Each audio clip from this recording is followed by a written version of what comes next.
Greetings, brothers and sisters from around the world, and welcome back to the home, the haven, the stronghold, and the super fortress of intelligent black thought. This is the blackchannel.net radio. I am your host, your brother, your humble servant, the Black Authority. And the telephone number is 646-787-1933.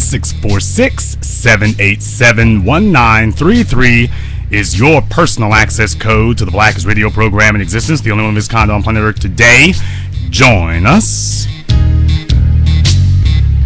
And join us you shall, because there are going to be a lot of people talking about things, but you want to have the complete full perspective. And without that, you'll be going off talking half-cocked, thinking half-brained, talking half-cooked. And life is too short to run around being incorrect all the time. So, you definitely want to join us for tonight's broadcast as we give you the proper perspective on these things. Now, there's a story that's out in the news right now, coming out of Spokane, Washington, of a woman named Rachel Dolezal. And Rachel, everyone is just now finding out at the age of 37, is white. Now they're just now finding it out because for the past decade she has been telling people that in fact she was black. And that has led to a lot of questions from a lot of people. How did this happen? Why did this happen? And what do you do about it? Now, tonight's broadcast is actually more dedicated and focused on that last point. What do you do about it? But first, we gotta answer the first two. How did this happen, and why did this happen? We'll be able to mosey our way back on over to what we do about it. CNN did a story on it there. I'll go ahead and play the audio for you, and then I'll read the story because this thing is moving as we go, actually, and there's more information coming out about it, and I want you to hear some of the things involved in it. So we're going to go over that real quick. I'll let you hear their piece on it, and then we'll come back to it and discuss it some more about exactly why this is important and why this is significant. And it is not what the national media and most other people talking about this are going to tell you it is. It's not that. It's something else. And that's why you want to be here. I don't understand the question. It all came crashing down for NAACP Spokane president Rachel Dolezal, who has been portraying herself as a black woman for the past 10 years. Confronted by a reporter, her parents are now calling her out. Ruth Ann and Lawrence Dolezal say their 37-year-old daughter is white. We are her birth parents, and we do not understand why she feels it's necessary to misrepresent her ethnicity. Her ethnicity, the elders say, is Swiss, German, Czech, and some Native American. They provided this photo of Rachel as a young girl on the left. On the right, here's what she looks like today. Seemed like she was just doing more of a artistic, expressive representation of her identifying with African Americans by doing her hair and extensions and things like that. Rachel grew up in predominantly white Montana, but her parents say she immersed herself in the black community when she attended college in Jackson, Mississippi. Rachel's parents had also adopted 4 black children. Rachel has always been interested in ethnicity and diversity, and we had many friends of different ethnicities when she was growing up. So it didn't start with the 4 adopted children of color. It was probably that added to her passion. Rachel even received a full scholarship to the historically black college, Howard University, which never inquired about her ethnicity on her application. Eyes were popping and jaws were dropping when she walked in to finalize her registration in person. But the Dolezals say they became estranged from their daughter when she began to assume a new black identity. Rachel married an African-American man, Kevin, with whom she had a son, who posted a video about their love. I wanna kiss you for the rest of my life. Later, Rachel would post Facebook pictures of one of her adopted brothers as her own son, referred to her natural curls, and identified herself on a job application as part black. As professor of Africana Studies at Eastern Washington University, Rachel was clear. I would definitely say that yes, I do consider myself to be black. But it was the questionable death threats and reported hate crimes against Rachel and her family, which led to an investigation and questions about her race. In January, the Spokane chapter of the NAACP posted a picture of Dolezal standing beside this black man who Rachel claimed was her father. She said he couldn't visit Spokane because he was battling lung cancer. Is that your dad? Yeah, that's my dad. Well, now you've heard their story. Let's see if there's something beyond that, however. Because this is the Black Channel. One of the problems that we have as black people is that we tend to get news sources. A lot of the time they will give you information. The problem is what they immediately try to do is color the information with their perspective. This is a place that does not give perspectives. We give facts. And we reinforce everything that we say. All the facts we do bring out, we reinforce them with confirmation, corroboration, validation. And that's what makes us unique.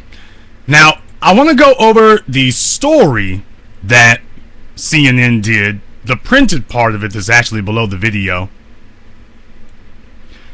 It says, the race of one of the most prominent faces in Spokane, Washington's black community is under question after her estranged mother claims she is white, but is, quote, being dishonest and deceptive with her identity. Rachel Dolezal, 37, is the head of the local chapter of the NAACP and has identified herself as at least partly African American, but her Montana birth certificate says she was born to two parents who say they are Caucasian. The parents shared that document and old photos with CNN. We are her birth parents, Lawrence Dolezal told CNN on Friday. We do not understand why she feels it's necessary to misrepresent her ethnicity. CNN tried to reach Rachel Dolezal for comment by emailing and calling her, but was unsuccessful. The Spokane Spokesman Review newspaper reported, though, that she has framed the controversy surrounding her racial identity in the context of litigation over guardianship of her adopted brother. According to court documents obtained by CNN, that's right, CNN is already grabbing the court documents. That didn't take long. Now, has CNN requested court documents on Quick Draw, Case Bolt? The cop in McKinney, Texas, slinging around 14-year-old half-naked black girls on the ground. Have they done that yet, I wonder? Have their lawyers gone requesting that? Michael Slager, have they gone requesting his juvenile records yet? Have we done a thorough investigation of him yet? When it's a black person, their lawyers are at the ready, chomping at the bit. Even if they think you're black, even if you tell them you're black and you're really not, they're at the chomping at the bit. For white people, their lawyers can't find their way to the courthouse. Strange, strange, strange. Don't believe what people say, everybody. Believe and watch what they do. Because what they do is what will tell you and prove to you what they really are. Not what they say.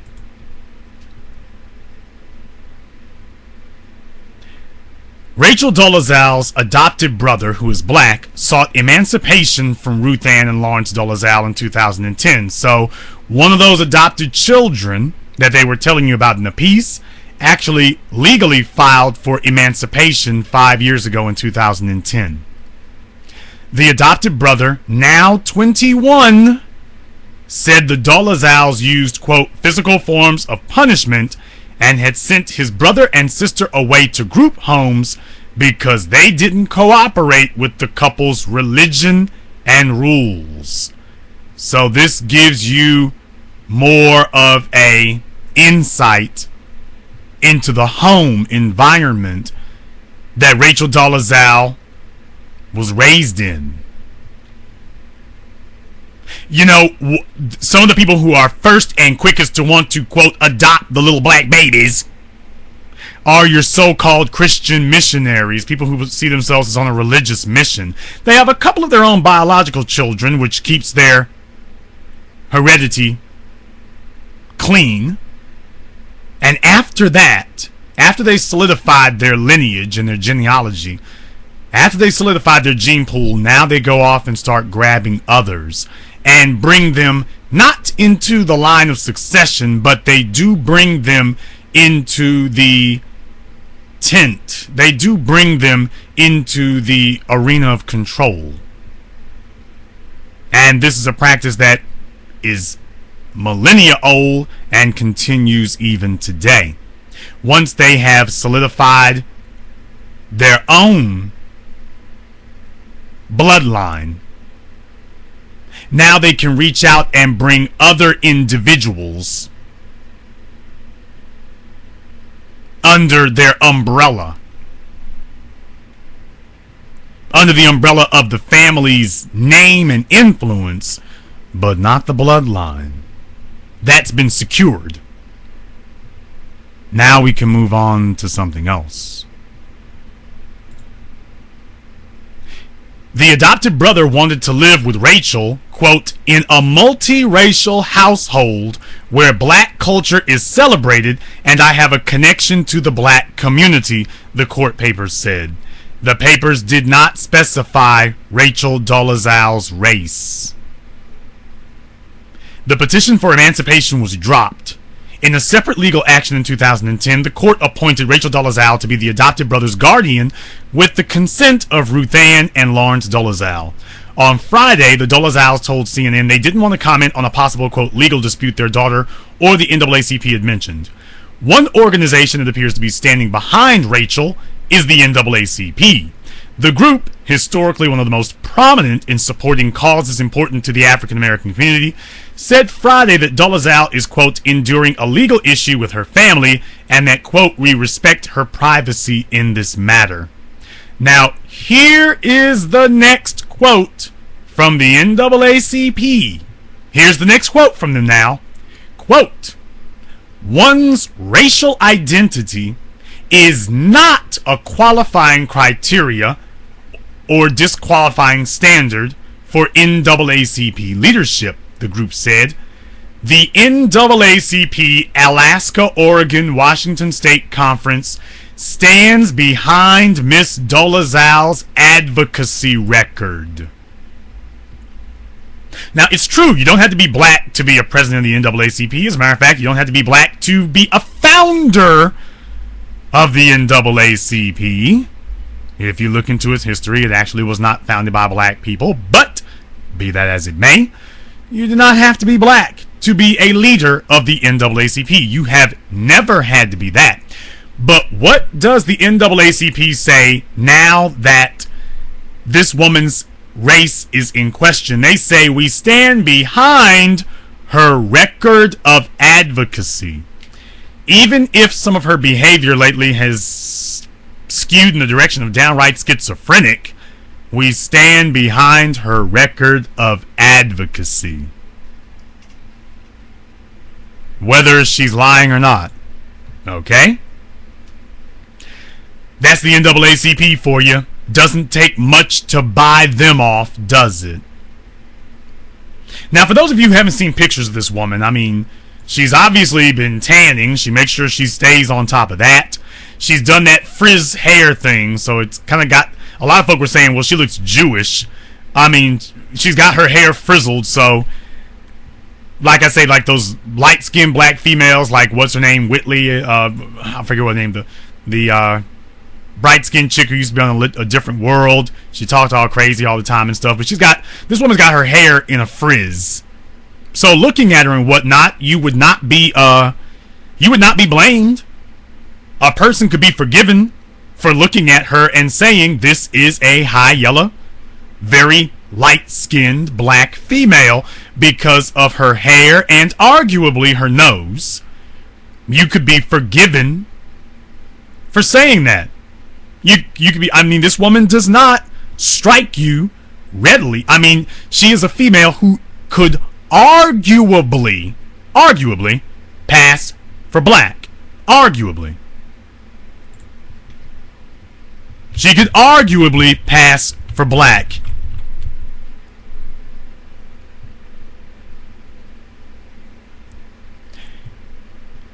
The story goes on to say here, Dolezal represented herself as African American, along with several other ethnicities, including white and Native American, in an application for a Spokane Police Ombudsman Commission. And she has presented the public with a different family photograph posted to the local NAACP chapter's Facebook page. When she announced her father was coming to town for a visit, she showed herself standing next to an older African American man. Dolezal's public racial identity came under scrutiny on Thursday when a reporter from CNN affiliate KXLY held up that photo and asked her if it showed her dad. She replied that it did. Then came a follow-up question. Are you African American? I don't understand the question of, I did tell you that yes, that's my dad, and he was unable to come in January, Dolezal responded. Are your parents, are they white? Came the next question. Dolezal walked away from the microphone, leaving her purse and keys, and took refuge in a nearby clothing boutique. Refuge? Didn't take long for CNN to turn on her now, did it? That didn't take long. Dolezal has built a wide-ranging career as an expert on and advocate for the black community. Now, let me go back and focus on that last sentence. Dolezal has built a wide-ranging career as an expert on and advocate for the black community. Now, I want you to think about that for just a few moments here. Why is it that we have so few people who can be considered experts and advocates in the black community? And that comes down to numbers, people. Facts, figures, and numbers. A lot of black people want to go out here and talk about what they're not happy about, but they never master the facts, figures, and the numbers. And without that, you can't be an expert on anything. So you're having to rely on non-black people, surreptitious or not, to speak for you because you got too many black people out here who want to hold up picket signs but do not want to master the information and the data necessary to be an effective advocate for your people. So that duty is going to fall to other individuals. By default, it must, because you're not qualified to do it. So they have to. They have to. She's not just president of her local NAACP chapter, CNN says. She's also an academic expert on African American culture and teaches many related classes at Eastern Washington University. As you all heard, she's a professor of African American studies.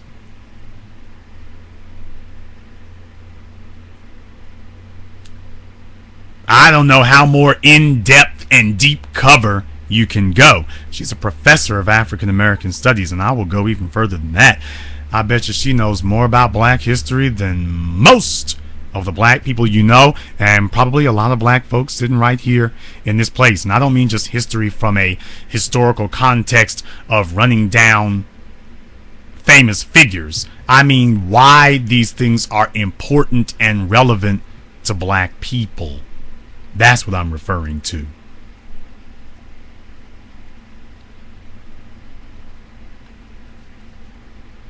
You see, the reason that so many black people who run around talking about, oh, this is our history, and Mansa Musa, and Toussaint Louverture, the reason why those things are pathetic when wielded by most black people is because most black people say these things and say they believe these things, but they can't actually explain to you why it is these things are important or have any relevance to black people. They just name these people. This guy was in a revolution. This guy had a slave uprising. This guy had a lot of money. But they cannot explain to you why it is relevant to you as black people today, other than to say, you need to learn your history. Black people are unfortunately led by the dumbest people in the room.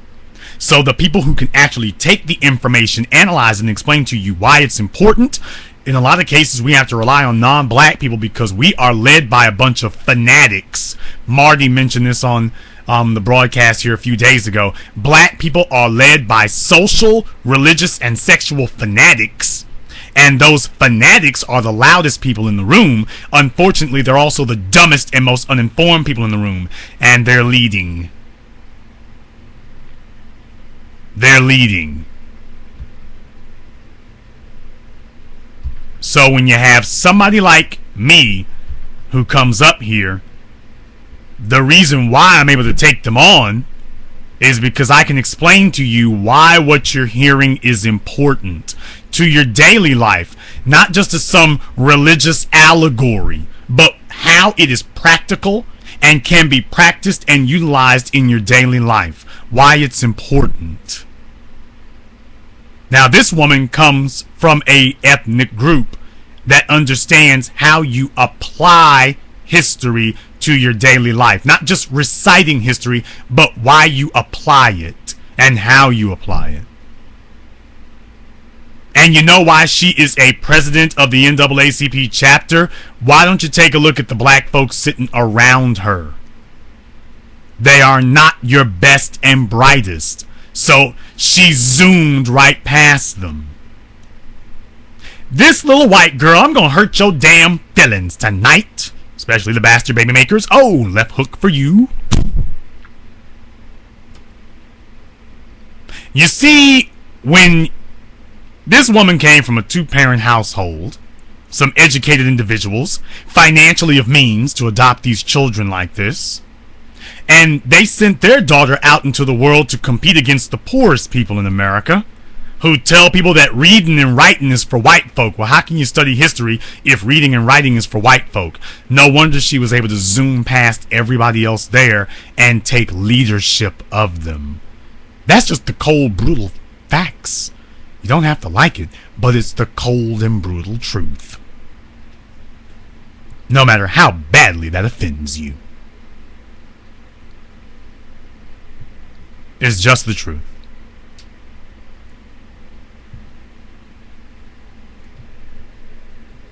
And she didn't deceive you about that. She did not deceive you about the fact that she knows more about black people's needs than the black people sitting around her. Otherwise, they would have removed her as president a long time ago. She was the smartest person in the room. That was what allowed her to just walk right. All she had to do was tan her skin, get a tan, frizz her hair, and she's leading. She's leading. Because she was teaching those black folk things they did not know. Can we just be honest? She was teaching them things they did not know. Now they go on here, and this is a bit of an oddity that they try to do this. They put up pictures of her next to Marilyn Mosby. And it says that she represents the black community publicly and vocally, including as a spokesman on race-influenced police violence. On Tuesday, she spoke to Al Jazeera on the topic, and Dolezal has appeared alongside Baltimore City State's Attorney Marilyn Mosby, who filed charges against police officers in the death of Freddie Gray, a young black man. The mayor of Spokane appointed Dolezal chairman of a police oversight committee to keep an eye on fairness in police work. After the allegations of faked racial identity surfaced, Mayor David Condon and City Council President Ben Stuckart said they take, quote, very seriously the concerns raised regarding the chair of the Independent Citizen Police Ombudsman Commission. So she's the chair, already she's the chair of the commission. Amazing. That didn't take very long, did it? The city is checking to see if she has violated any policies. Still, what Dolezal has done is more important than what race she is to the NAACP, Regional President Gerald Hankerson said. He called the NAACP a civil rights organization that includes, quote, leaders from all different ethnicities, adding that it, quote, doesn't do a genealogy search on what a person's ethnicity is when they take a top position. As to Dolezal specifically, Hankerson said, quote, we represent all civil rights issues, regardless of a person's ethnicity. And the quality of the work she has done to elevate the issues of civil rights in that region is what we applaud. Now, let me go back here again and repeat for you what the regional president of the NAACP said. We represent all civil rights issues regardless of a person's ethnicity. And if you all want to know why the NAACP today cannot get a member under the age of 30 even if they tried to kidnap them, that statement they just made is why. Because the police are not out here gunning down all ethnicities, they're gunning down black people. And if you call yourself an association for the advancement of colored people and then say, well, we're here for all people, then your organization has lost its purpose and reason for existing and needs to go extinct. It is no longer legitimate and no longer justifies a legitimate existence. And that's why the NAACP is a failed organ.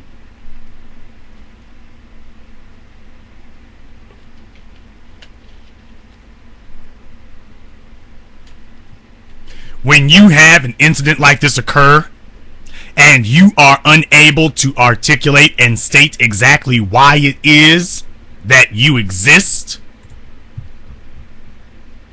then very soon you are going to lose your ability to exist. That's what's going to happen. And the NAACP has lost that. Because when you refuse, when you stand for everything, you stand for nothing. You stand for nothing.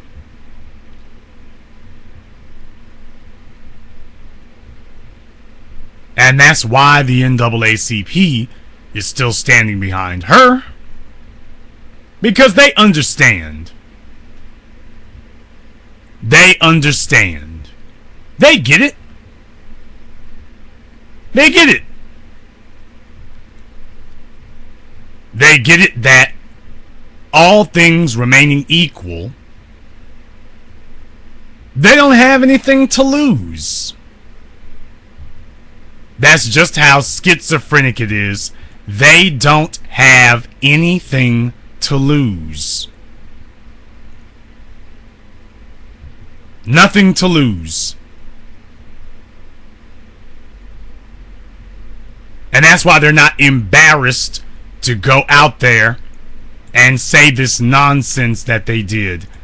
They're not embarrassed to stand for nothing because they no longer have anything to lose. Nothing at all. So if you're a person still supporting the NAACP, you need to ask yourself exactly what it is you're supporting.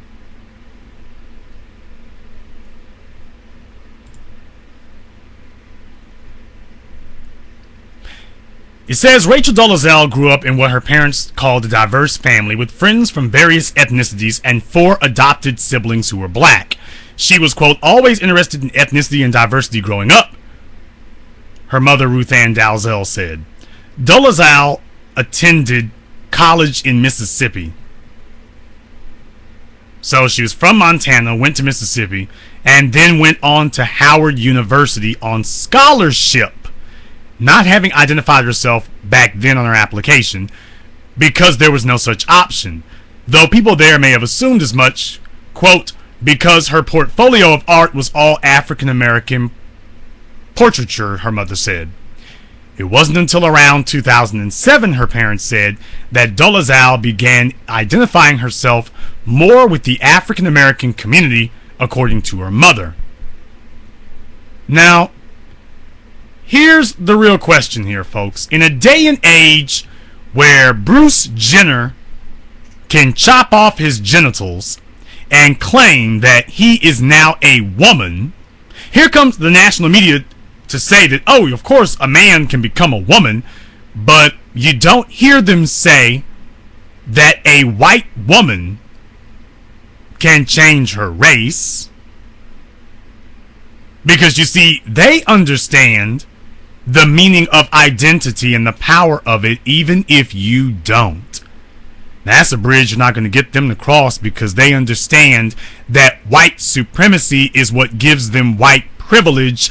And while Rachel Dolezal may be willing to sacrifice her white privilege, the rest of the dominant society is not. They're not willing to do that one. They're not willing to do that one at all.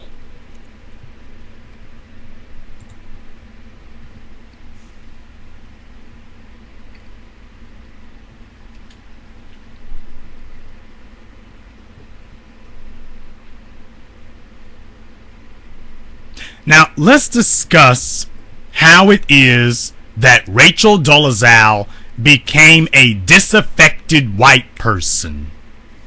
Let's discuss that. Rachel Dolezal grew up in a white family. They were ultra religious, oppressive, according to her brother, strict. And we know what happens when the preacher's daughter grows up in a strict home. He tells her don't have sex. You find her in the backseat of a car with 3 fellas. She became socially disaffected, not sexually, but socially. What is it about her family that made her run from identifying herself as white and run to identifying herself as black? You take a look at this girl's upbringing, you take a look at her pictures. She's not especially cute. You take a look at her family upbringing. I'm not saying she's ugly. I'm just saying that, she's not one of these Kendall Jenners. Oh, the irony. Something that would make, white males stunned or anything like that. She's not like that. She's a chick who has to rely on her brains. And clearly she had it, but she had it focused in the area of black people. And of course, with your parents sitting up here adopting all these black children, because I don't see them talking about any other siblings. I don't know if she has any other siblings, but clearly she was outnumbered by black children in that family. So she had to get along with these new black siblings. So she had to learn what it was to be black.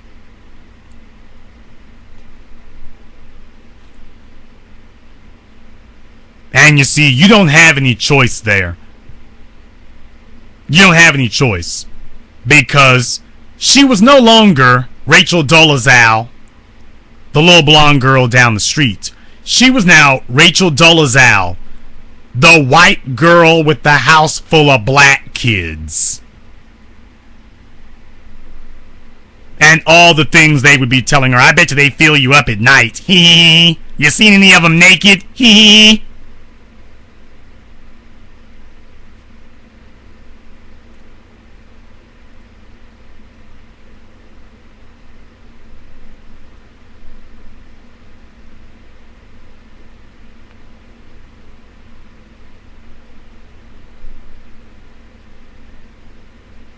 She became disaffected, a smart kid who didn't get along with everybody else, and that drove her to identify with the most disaffected people on the planet.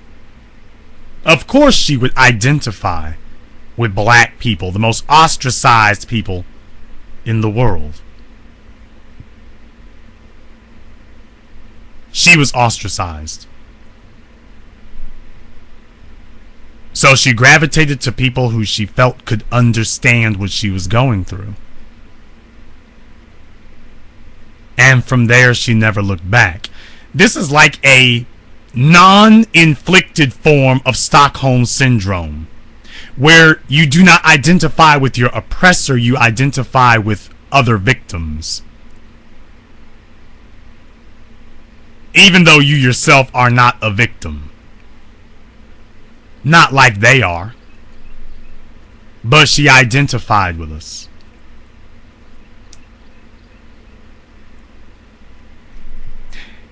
I want to go into a little more explanation here, but of course I do want to let you know that the telephone lines are now open. The number is 646-787-1933. That's 646-787-1933. It's your personal access code to the blackest radio program in existence, the only one of its kind on planet Earth today. You're definitely invited to join us. Now, I want to take you to a different level of this.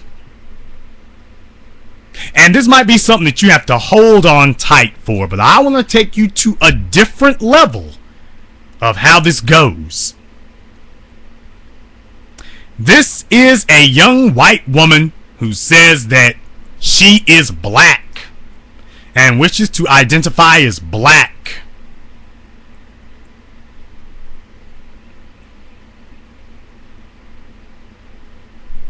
I want to say to you all tonight, from this, the haven of intelligent black thought, I say, if she wants to help black empowerment, let her. Why in the world would I stop her from doing that? She is doing God's work. She is performing a righteous task. Why would I stop her from doing that?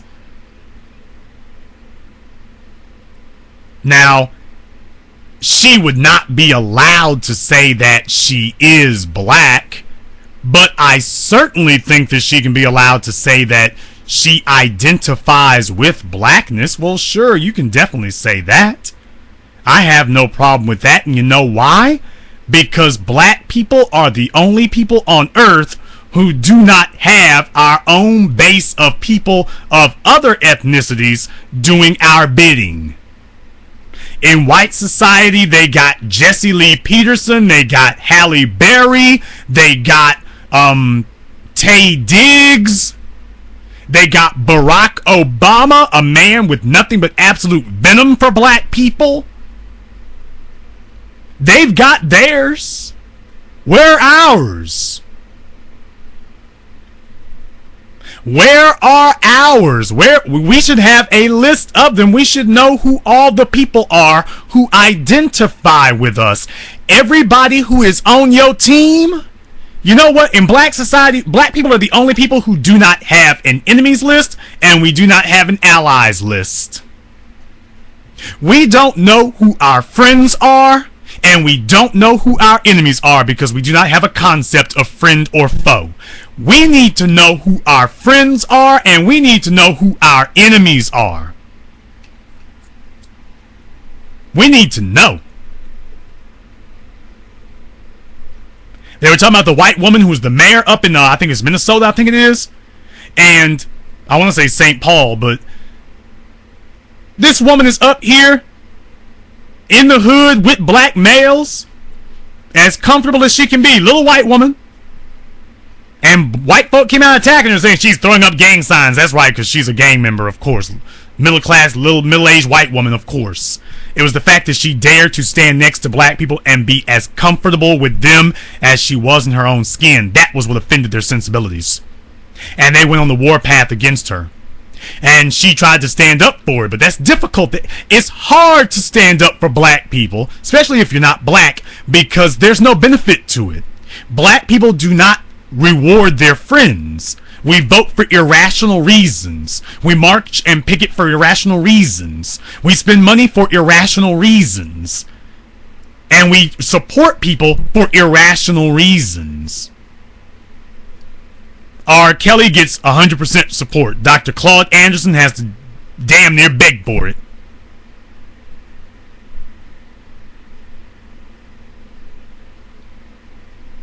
We need to know who our friends are. And we need to keep them close, because in white society, they built Jesse Lee Peterson. They made sure he had everything that he needed to promote their agenda. Tell me, in black society, who are we putting out there to promote our agenda and to say that this person has our full-throated support? In white society, when you do their bidding, they're quick to adopt you. You are an honorary white man. You're a Christian. You are a Christian. You are a black Christian. You are a black Republican. You're a black conservative.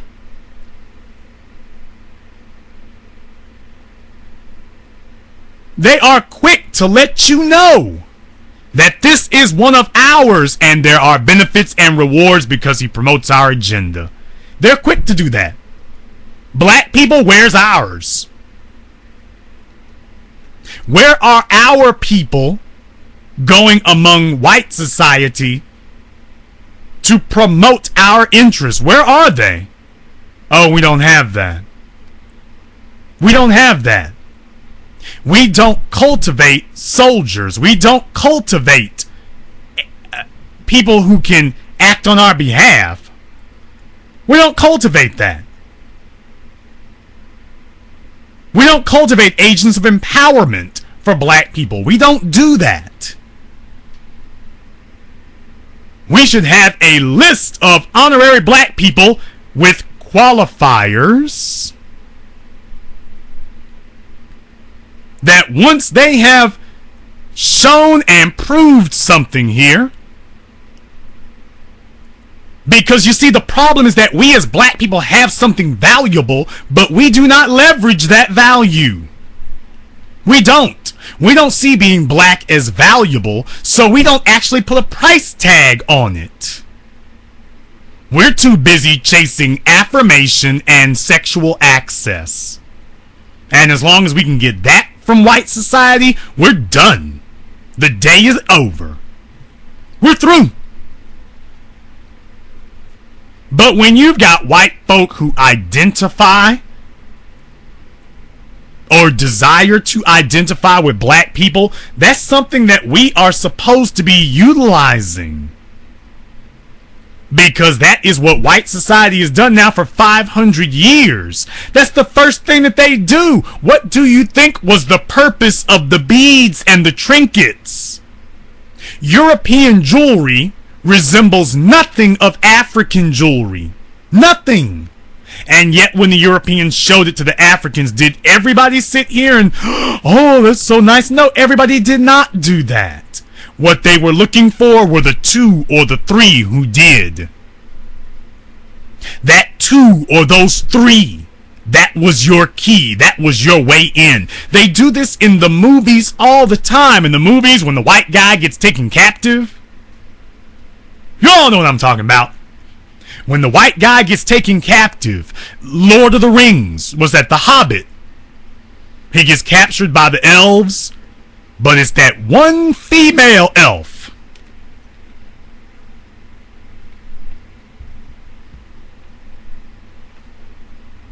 He's not worried about how many of the other elves don't like him.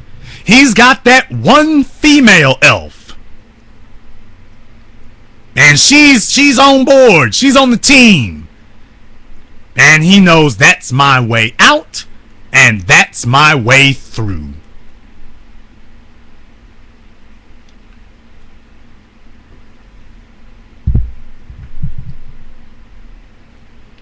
I don't have to please everybody.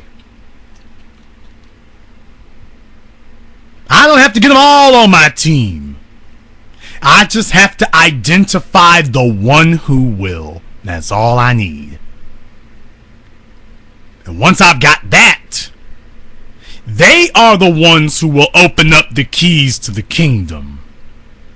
You see, in black society, we have folk who just, they are so quick to sell out the rest of us, you can't even slow them down.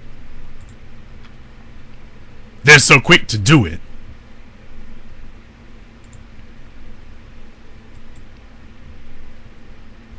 We don't cultivate those kind of things, and we should. But then again, that would require you to actually value what you have. We would actually be required to value what we are as black people before we could cultivate other people to forward our agenda for us. We would have to do that first. Because if you don't value it, you're not giving other people anything to value. You're giving them a way to soothe their busted and broken self-esteem because they feel like losers and they think y'all are losers, and we'll just be a community of losers together. And I'm saying that what we have is valuable. What we have has value. And it's time for us to start putting value on it.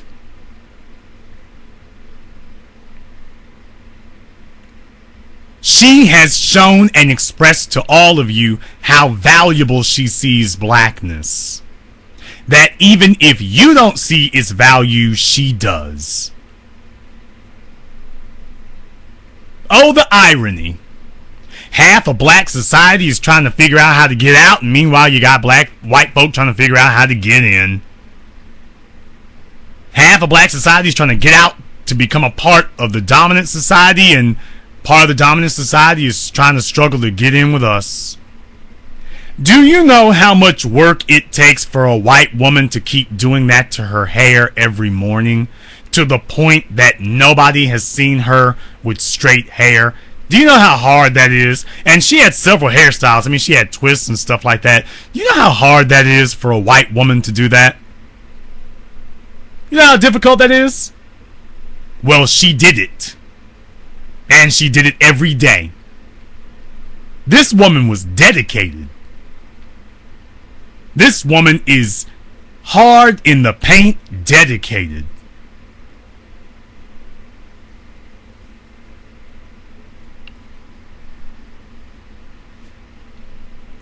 No, she's never going to be a black woman, but that's the kind of person that you want on your team. You all know the stories. We tell about that all the time. That if you got a black gang and you got one white boy up in there, you better watch him, because he's the most dangerous one of the damn group. I don't care how many times the rest of them brothers been to jail. That white kid knows that he's got to prove himself, not just to people in other gangs. He got to prove how fierce he is for the fellas standing around him, because everybody got their eye on you.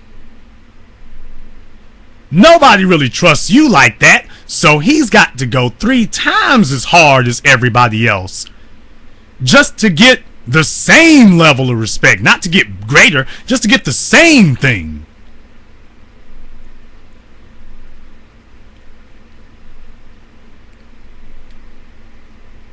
But you see, in a gang, gangs recognize the value of gang membership. And that's why this fella has to fight so hard to get it, because they recognize the value of it. They recognize the value of it. And the rest of us in black society do not. Every other gang in gangs don't give away membership. They don't give away membership. You got to earn that. They know the value of what they got, and you gotta earn that. Nobody's giving that away. In the rest of black society, when a white person walks in the room, we will bust another black person in the back of the head with a brick to give away everything we've got to them. It doesn't matter what we have. As soon as a white person shows up, it has no value beyond their love and acceptance of us.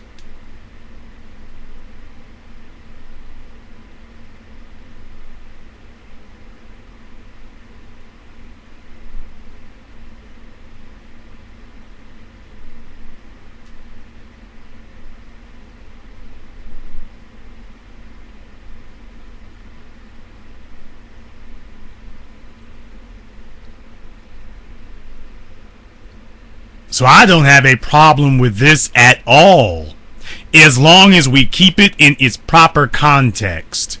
As long as we see it through its proper prism, I don't have a problem with it at all. Why would I? Why would I? The problem isn't that you have white people who want to identify as black. The problem is that we as a black people do not have a code of conduct and a system of discipline wherein which we co-opt individuals who wish to empower black people. We don't have an organized system through which we do that. We let people come in and rob and rape the store.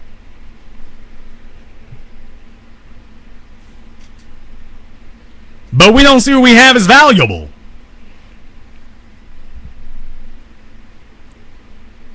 So what we have winds up getting squandered and thrown away.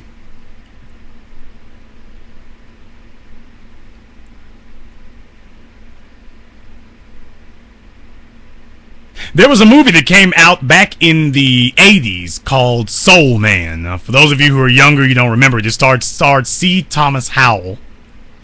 And he was a white kid who wanted to go to Harvard, but it cost way more money, and his parents, at the time, I think it was like $17,000 altogether, $10,000 for tuition and $7,000 for dorms. And his parents said that they were not going to pay for it. His parents had the money, but all of a sudden they decided, hey, you can pay your own way.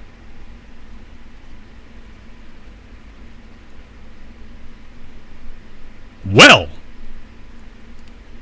he finds that there's a scholarship for black people, or at least there's a reduced tuition for black people.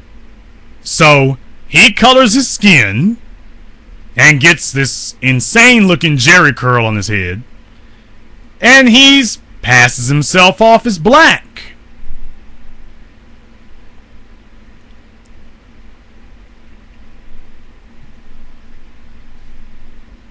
Well, all is well until he attempts to pass himself off as black, and that's when he meets racism. So he has to go to Harvard, and he has to be a black student, but now he has to deal with the other side of the coin. He's got to deal with the racism that comes with it. And as he dealt with that, he began to understand why it is that you got special fees for black people and whatnot, that this is not a minor thing.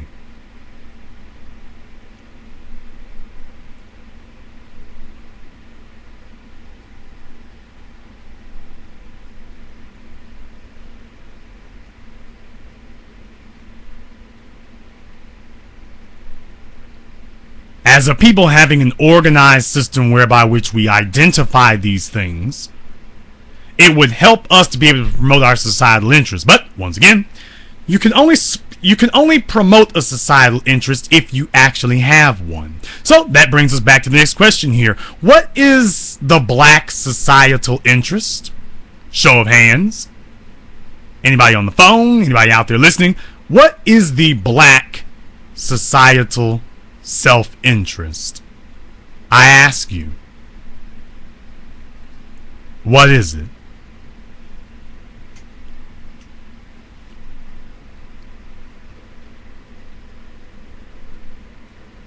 What is the overriding self-interest that black people have?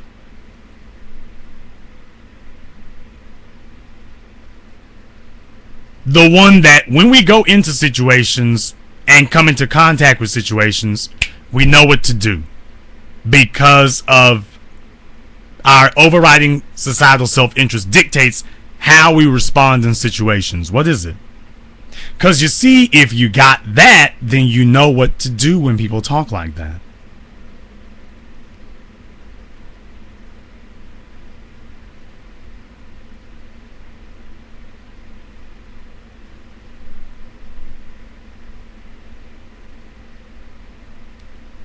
A lot of people out there are being very disparaging and everything else. And what I'm saying, people, is that is pitiful battle savvy. That is pathetic strategy. But then again, most black folk are not trying to be strategic. You see, we've got these cartoon, cardboard, empty-headed, knuckle-headed, moronic, knuckle-dragging reactions to things.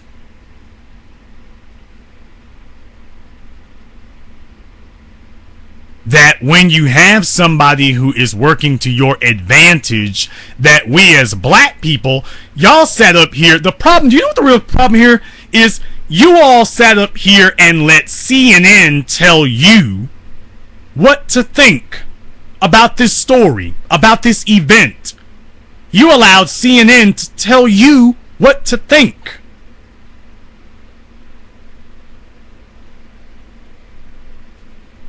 Do you all know the real reason why these folk went crazy about this? You have a white woman raised in a white home who grew up and said, no, I identify with the black experience. Do you know that she's not 400 pounds? She's not dumb as a brick. She's not talking that yo, yo, yo like Iggy Azalea and that fake, phony nonsense. This is an educated, accomplished, degreed woman. This is the cream of the crop in white society. This is the kind of A+ recruit that they want on their team, and yet she wants nothing to do with their team. She wants nothing to do with their team. Brothers and sisters, do you know what would happen if that caught on? Do you know what would happen if that caught on? She's not sitting up here doing this wigger stuff. This is an educated, intelligent, degreed individual who has chosen to focus her resources in the interest of black people.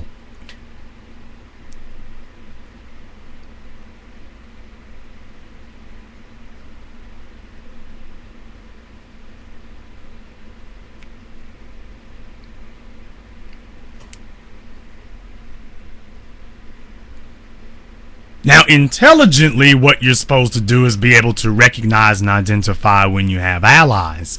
CNN said, oh, hell no. We're going to go shut this down right now. And we will have black people be the ones who jump up to do it. The fact that CNN, it's amazing how all of y'all forgot CNN's coverage of Trayvon Martin, Jordan Russell Davis, Mike Brown, Eric Garner, Tamir Rice. I guess all is forgiven, huh? That didn't take long. Now, you do understand this is the same CNN, right? Last week they were your enemies. This week, you gonna run whatever they tell you. If they brought this to you and put her in a negative light, that's supposed to be your first clue that, wait a minute, back up. Consider the source. Consider the messenger. If CNN has a problem with her, I know they're trying to make me dislike her from the beginning. What is it that they don't want me to see or think about? Why is it that they want us to deflect so hard on this? What is it they don't want us to see? Because CNN has never been my friend. CNN has never been my buddy. They gave us the story, but then they put their own perspective on it. So beyond the facts, they wanted to color me against her. If it were somebody other than you, maybe. But you've never been my friend. How am I going to sit up here and just follow lockstep with what you say? Since when did CNN become the organ that identifies people who are misusing or abusing black folk? Since when did they become that? Since when has that happened? CNN is an adjunct of white supremacy, and they understand that if this mentality catches on and becomes popular, imagine Sex in the City singing the praises of black men. See, they'll give you a scandal. They'll give you a show like that. They will give you television content of black people bowing to white society. They're not going to sit up here and give you something that shows you white society catering to black people. And if it does happen, they're going to tell you this person's crazy, they're insane, they're deranged. Immediately that happens. Now, do you notice CNN ain't said nothing about Tim Lohman, the cop who murdered Tamir Rice? They've never done a story about his mental state, nor have they done one about the cop who killed, well, the white cop who killed who had the mental problems involved in the killing of Freddie Gray in Baltimore. They haven't done any investigation about them whatsoever. No background check, no anything. This woman right here, they wasted no time. No time whatsoever. None.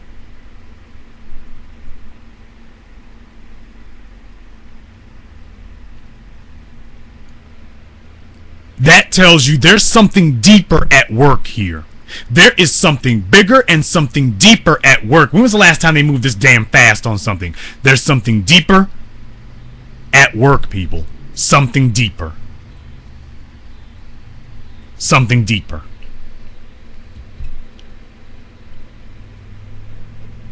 We're going to go ahead and see about opening up the phone lines here now.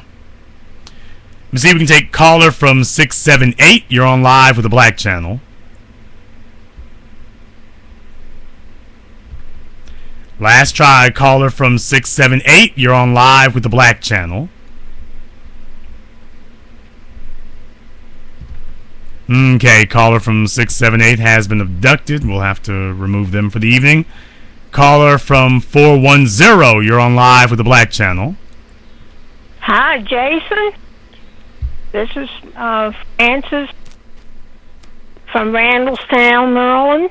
Hello, Francis from Maryland. What's on your mind, sister? Yes, a couple.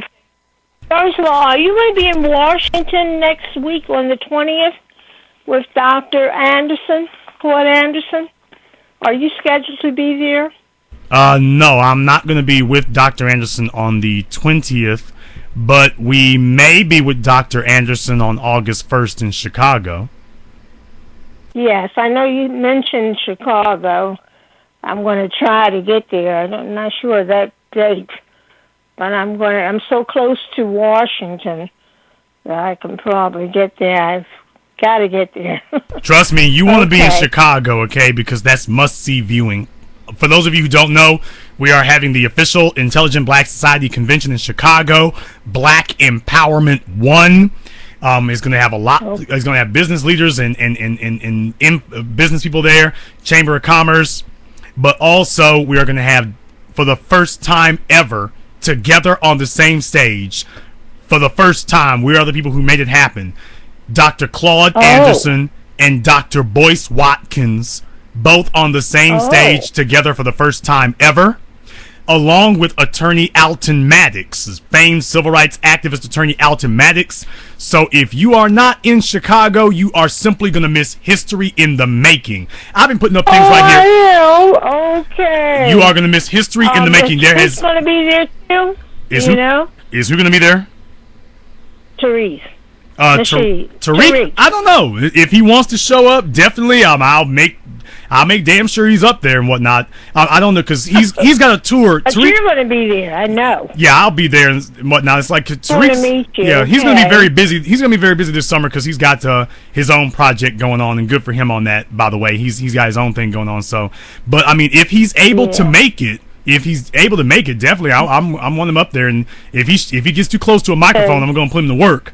But definitely, you want to be there for this, okay? You definitely want to be there. Everybody who's listening right now, you want to be a part of this because it will have business networking. You will all get to meet with each other. This is not just going to be sitting around, rubbing your toenails. This is going to be black people who are motivated and interested, and we're going to be talking about what you will do with each other to get things cracking and moving where you are right there. So absolutely, you do not want to miss this.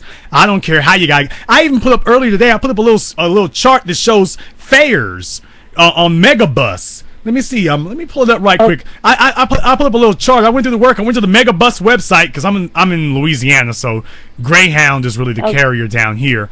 But I had put up there where you can where it shows you about on Megabus the fees for doing that. And like there's some cities up there. I looked at the places that were closest to it. And you've got like if you're in the New York area, if you're up in that area, if you're in from New York to Chicago on Megabus is $40. If you're in Detroit, it's $21. If you're in St. Louis, it's $34 to go from St. Louis to Chicago. That's the fare for July 31st. If you're in Louisville, Kentucky, it's $28. $28, less than a damn tank of gas. If you're in Memphis, it's $39. If you're in Cleveland, Ohio, it's $35. If you're in Columbus, it's $35. If you're in Cincinnati, Ohio, it's $25. If you're in Milwaukee, Wisconsin, it's starting at $15 because it depends on what time of day you want to leave.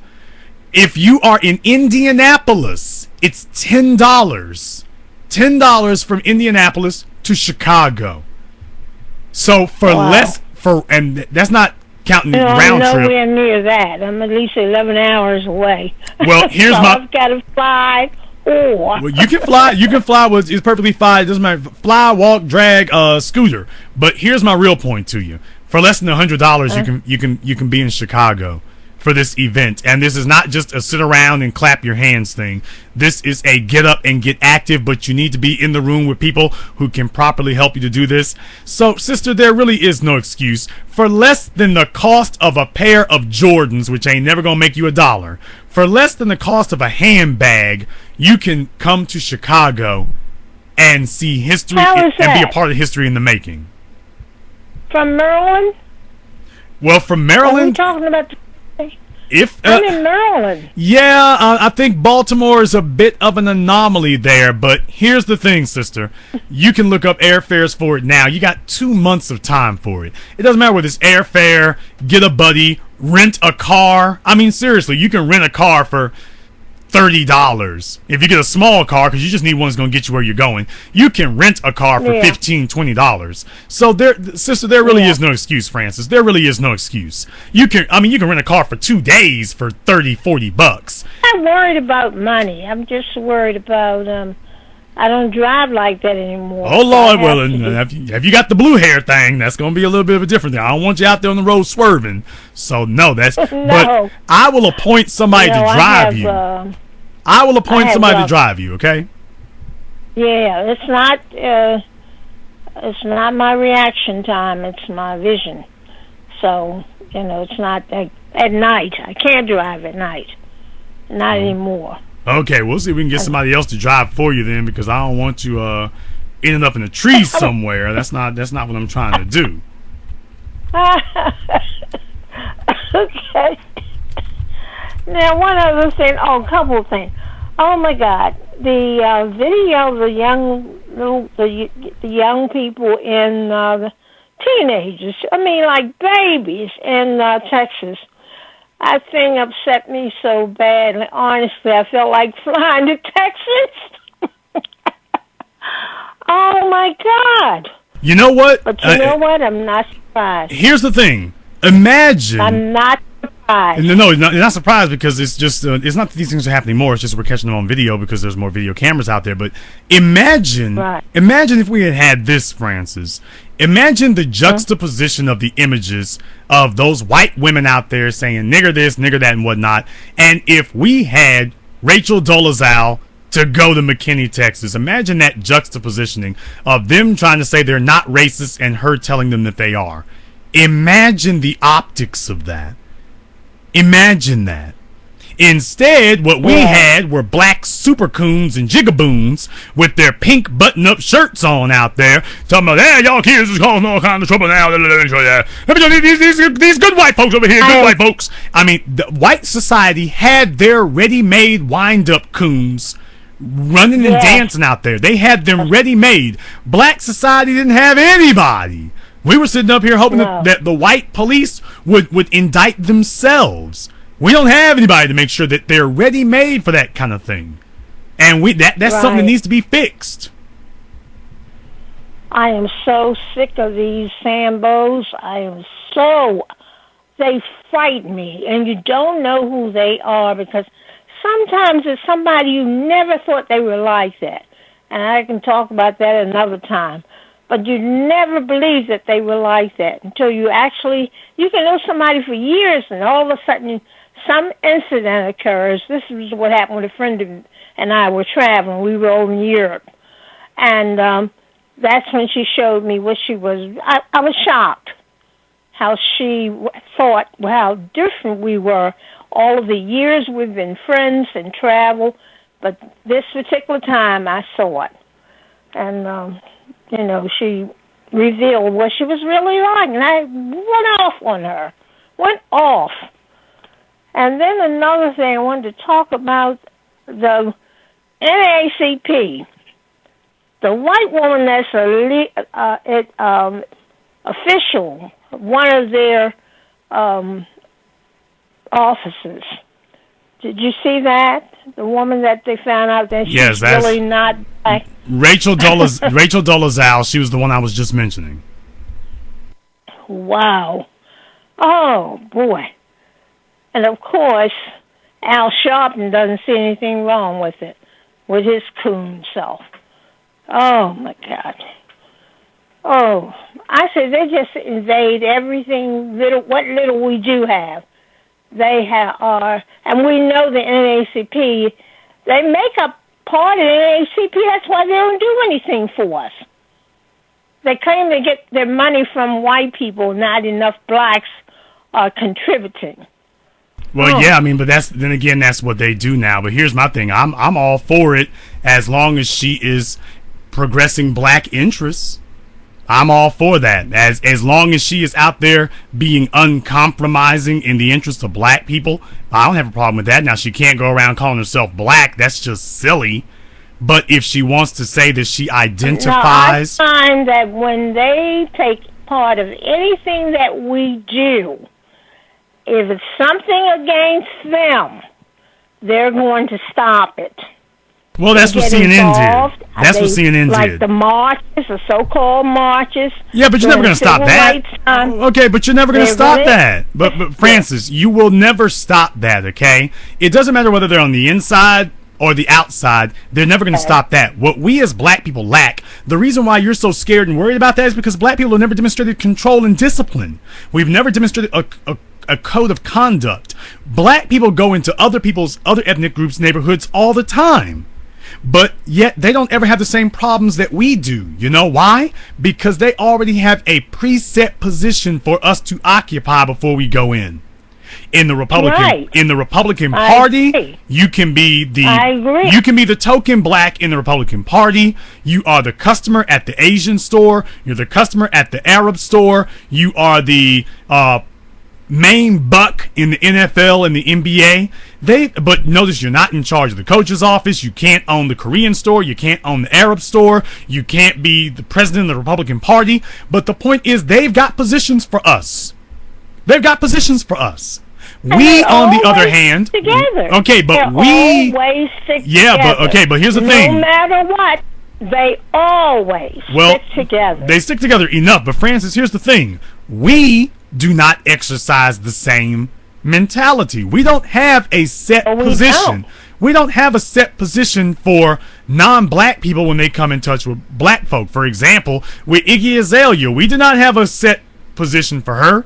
If she wants to be number 10 on the chart, she can. If she wants to be the backup singer, she can. If she wants to be the lead singer, she can. If she wants to be, quote, the greatest rapper in the world, she can. That means that she doesn't have a set position. She can have any position she wants. Nobody operates that way except for black people, because nobody else is suffering from emotional brain damage the way that black people are. So these other people, when we meet them, we got a set position that's pre-selected for us, and we should have a pre-selected position for everybody else. The problem is we don't. Rachel Dolezal is doing fine right up until she got to that I'm black thing. She's doing fine. But as far as what I would do is I would make sure we would shove this mess in their faces. If white society can sit up here and show us a cop strangling a black man to death and talking about they didn't murder him, I see absolutely no reason why we should not be able to take a white woman, stick her in the middle of a bunch of white folk and say you're all bigots and redneck bastards. I don't see, and I'm speaking for black folk, I don't see why we shouldn't be allowed to be able to do that. When they sit up and say, you can't speak for black people, you're white, I see no reason why we shouldn't be able to do that. They got Jesse Lee Peterson all the damn time. They've got all their pre-selected coons. Yeah. Every time you turn around, they got some pre-selected coons who will do their bidding. Yes. Black folk, on the other hand, are the only people who are not doing that. We're the only people. They sent Barack Obama to destabilize and mislead black society from the inside out. Now, who do we have on the inside over there? Who do we have on the inside? Tell me.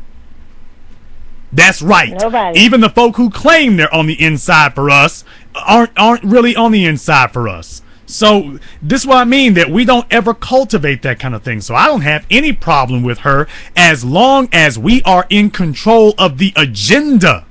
Now, she should not be allowed to lead the agenda, but she can definitely. Well, we don't have enough powerful people. She will be controlling everything, and especially in ACP. That's the point. Well, especially. Well, here's the thing. I mean, we don't have to allow that. We don't have to allow that at all, though. Here's the problem. Like I said before, we are allowing those individuals to run on their own. We are supposed to control the agenda. There's nothing wrong with what Rachel Dolezal has done, except that we were not controlling the agenda. She was. And you know why? Because she understands that this is societal evolution. It's societal natural selection. She was an intelligent individual who got amongst a group of other black folk, and they talked like religious fanatics, but they also talked like 5th grade dropouts. And she realized she was the smartest person in the room, so naturally she wound up leading. She was leading because she was smarter than the rest of them. And what I'm saying is that that's the first thing we have to take issue with here. Who's the most well-known black attorney in America right now? Benjamin Crump. We went from Thurgood Marshall to Johnny Cochran to Benjamin Crump. This is where we at today, is Benjamin Crump. This is it, right here. So, I mean, my God, if that's the smartest person, legal mind that you have in the room, of course your best black representation is going to be white, of course. That's got to change. Yeah. Well, we'll see. I tell you, I'm more afraid of the Sambos than I am of the clans, because that's why I still call them clans, because that's what they are. They just took off their hoods and their robes. Brother Ambush made a very good point in the room. He said that Dr. Anderson said that you using the economy in politics so that you buy every politician, and every politician you can't buy, you rent or you lease them until you no longer need them. In the case of Rachel Dolezal, our ethnicity is our currency, and we should buy as many Rachel Dolezals as we can, and everyone we can't buy, we will rent or lease them. So that's the perspective I'm coming at this from. That's the angle that I come at this from. Every Rachel Dolezal we can get, we'll rent or lease them.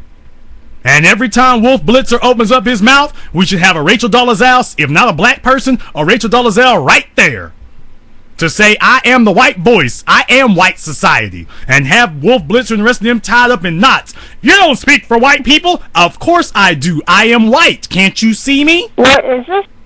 Is this what she's been doing? Has she been doing some fantastic work for them? Because I didn't read anything about her She's been. Here's the problem here is that if she's part of the NAACP, she hasn't been given the chance to do nothing. The only really organized national group of black folk we have, wouldn't even start about black people, the only really organized one that you have is the NAACP. At least it's organized. It's not doing nothing, but at least it's organized. Now, here at the Black Channel, Intelligent Black Society, we're trying to organize something different, but that's really the only one you have to go with right now. So by default, the NAACP is going to win by default simply because they're the only ones who got their act together. So that's not her fault. Not really their fault when you think about it. That's not her fault and not really theirs. Now, what are we going to do about that? We've identified as a problem. Now we're going to sit here and cluck our beaks, or are we going to do something about it? Yeah, we got to do something. I'll let you have the last word. Okay, I hope to see you in August, and I'll probably talk to you again before then. Well, thank you very much for joining us, Francis. Please do give us a call again. Evening. It's been nice talking to you. And it's nice talking to you as always. I'm telling you and Therese and Dr. Anderson and Dr. Ullman, I'm telling you, you're wonderful. Thank you very much, I Francis. just all of you. Well, please do give us a call here again. And of course, if you want to join us in Chicago, you can go to our website, theblackchannel.net/black empowerment. You'll see the link there to get your tickets so you can join us. That's theblackchannel.net/black empowerment. I've also got the commercials that we made for it on both of my YouTube channels, The Black Authority and TBA. And you can also find us at our Facebook group, the official Jason Black group. There's also a link for it on the 7 a.m. like page on Facebook and our Twitter page at The Black Channel. So as you can tell, we're everywhere, but definitely theblackchannel.net/black empowerment. Join us in Chicago, August 1st. There will be Dr. Claude Anderson. There will be Dr. Boyce Watkins. There will be Attorney Alton Maddox. There will be Jason Black? Question mark. I don't know. I don't know. All I will say is don't be surprised, though, if I do show up. Jason, will you be on stage? I don't know if I actually qualify to sit on stage with super titans like them. I don't know if I actually qualify for that. I don't know if I do. But I will say, don't be surprised if you see me there. Don't be surprised. See about taking one more phone call here. Let me get caller from 336. You're on live with the Black Channel.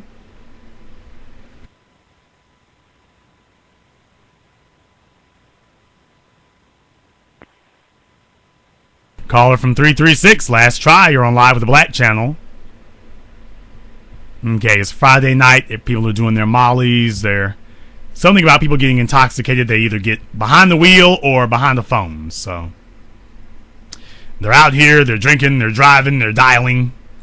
That's what they do. You see, when you have an organized societal unit, you're not afraid of individuals like Rachel Dolezal. You're not afraid of that. Integration scares black people. It doesn't scare white society. They're not scared about it at all because they understand that whoever has the power, wealth, and influence will be guiding integration. Integration is deadly for black people because we have no power, wealth, and influence. If we did, integration would actually work for you. Everything in society works against you when you have no power, wealth, and influence. Everything. Everything. Now, the other side of the coin is that you can turn these things to your advantage when you have the power, wealth, and influence. You see, Rachel Dolezal went to the NAACP not because she loves the NAACP so much, but because that was the only organized group that you could identify. If you notice throughout history, what's the first thing that any of you would do if you were looking to be a trader? If you were looking to make commerce, if you were looking to make a deal with a group of people, if you met that group, what is the first thing that you would say? What's the first thing you would ask? You've seen it in all these space alien movies now for decades. What's the first thing they always ask? They see a group of you here, and they say, "Take me to your leader." And that is because people as a group do not all patch into the same mind. So you're not all just operating off of one mind. You're all individuals. They want to know who is the leader. Who is the one person that I can speak with that after I make contact with him, once I gain an understanding with him, I no longer have to worry about gaining understandings with individuals. I've already made the only connection that I need to make the most impact. You want to talk to the leader because you want to know where you're going to have the most impact when you communicate. Well, Rachel Dolezal did the same thing. I mean, other than the NAACP, who's your national group of people operating at that level? So she went where she could find the most impact for her ability to communicate. That's where she went.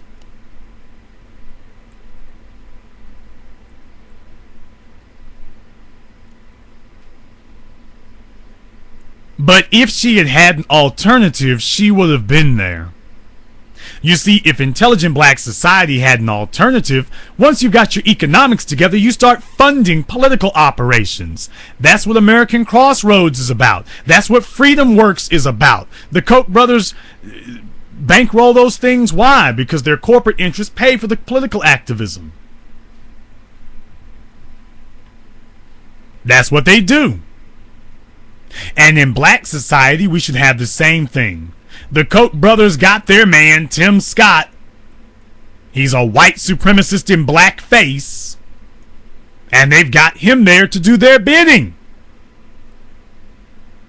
Clarence Thomas, another schizophrenic mind. Jesse Lee Peterson, Alan Keyes, Barack Obama. They make sure that they've got a ready storehouse of black faces who promote their agenda. But that is because they understand how power works. They understand the manner in which power works. They know it. They get it. And so they use it. In black society, not so much. And that's how you ended up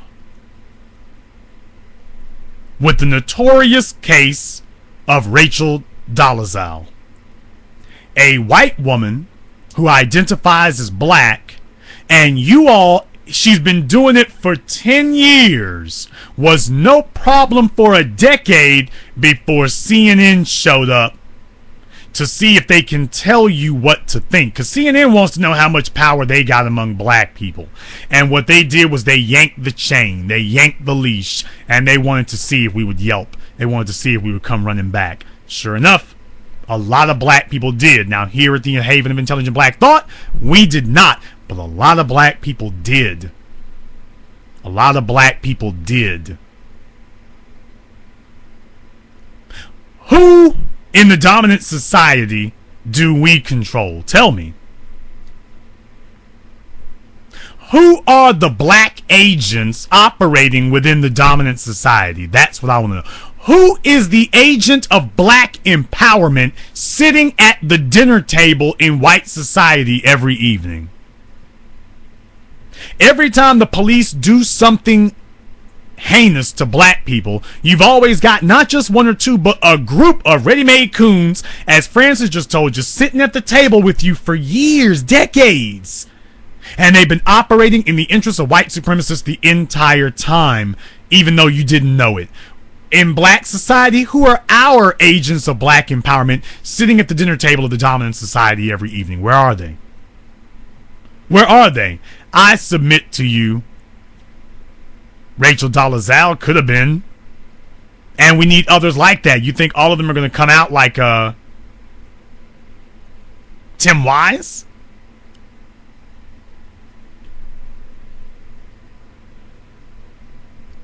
I am telling you that I am not going to parrot CNN's narrative.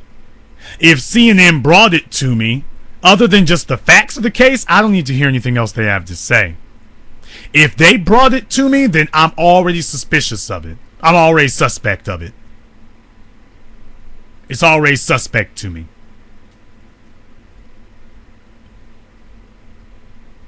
No, I am not telling you that she runs anything or should run anything.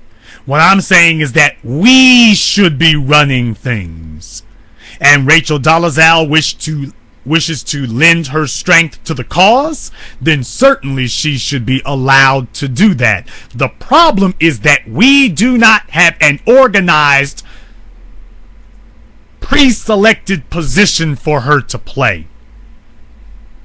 And that's why she was allowed to run wild. And what Rachel Dolezal really illustrates is the absolute aimlessness, impotence, and futility of the NAACP today. And I said it.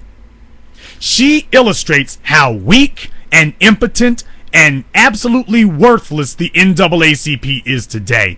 They got black leaders in the NAACP who are not even black leaders. There was nobody at the NAACP who said, "Let me meet your people." And by the way, I'm going to say something here that's really going to upset a lot of folk. How many people in the NAACP, I'm talking about black folk, I'm talking about dark-skinned black folk, you can look at them and tell obviously they're black. How many of them have met each other's families in the bastard baby-making era, in the single mother era? Do you even know what you're looking for, even among dark-skinned black people? We stopped asking that amongst ourselves a long time ago. No wonder nobody asked Rachel Dolezal. If you don't believe these single mothers are agents of destruction sent by white supremacy, I just explained it to you. And CNN will love to promote that because they understand that they're destabilizing us. And Rachel Dolezal was allowed to march in through the front door, even though the people that she identified as her brothers were adopted, with nobody asking any questions about how it is that with a father, in quotations, a father as supposedly dark-skinned as that man she was standing next to was, how in the hell he cranked out a daughter that light. He had sons that dark, but a daughter that overwhelmingly light-skinned, and nobody asked any questions. But then again, these people told you that your half-brothers and sisters are actually your brothers and sisters, and they told you that you can't use the word bastard at all. Don't you see these people have already set us up for destruction? You're talking about Rachel Dolezal, and meanwhile the people who have destroyed the black family are sitting right next to you in your living room.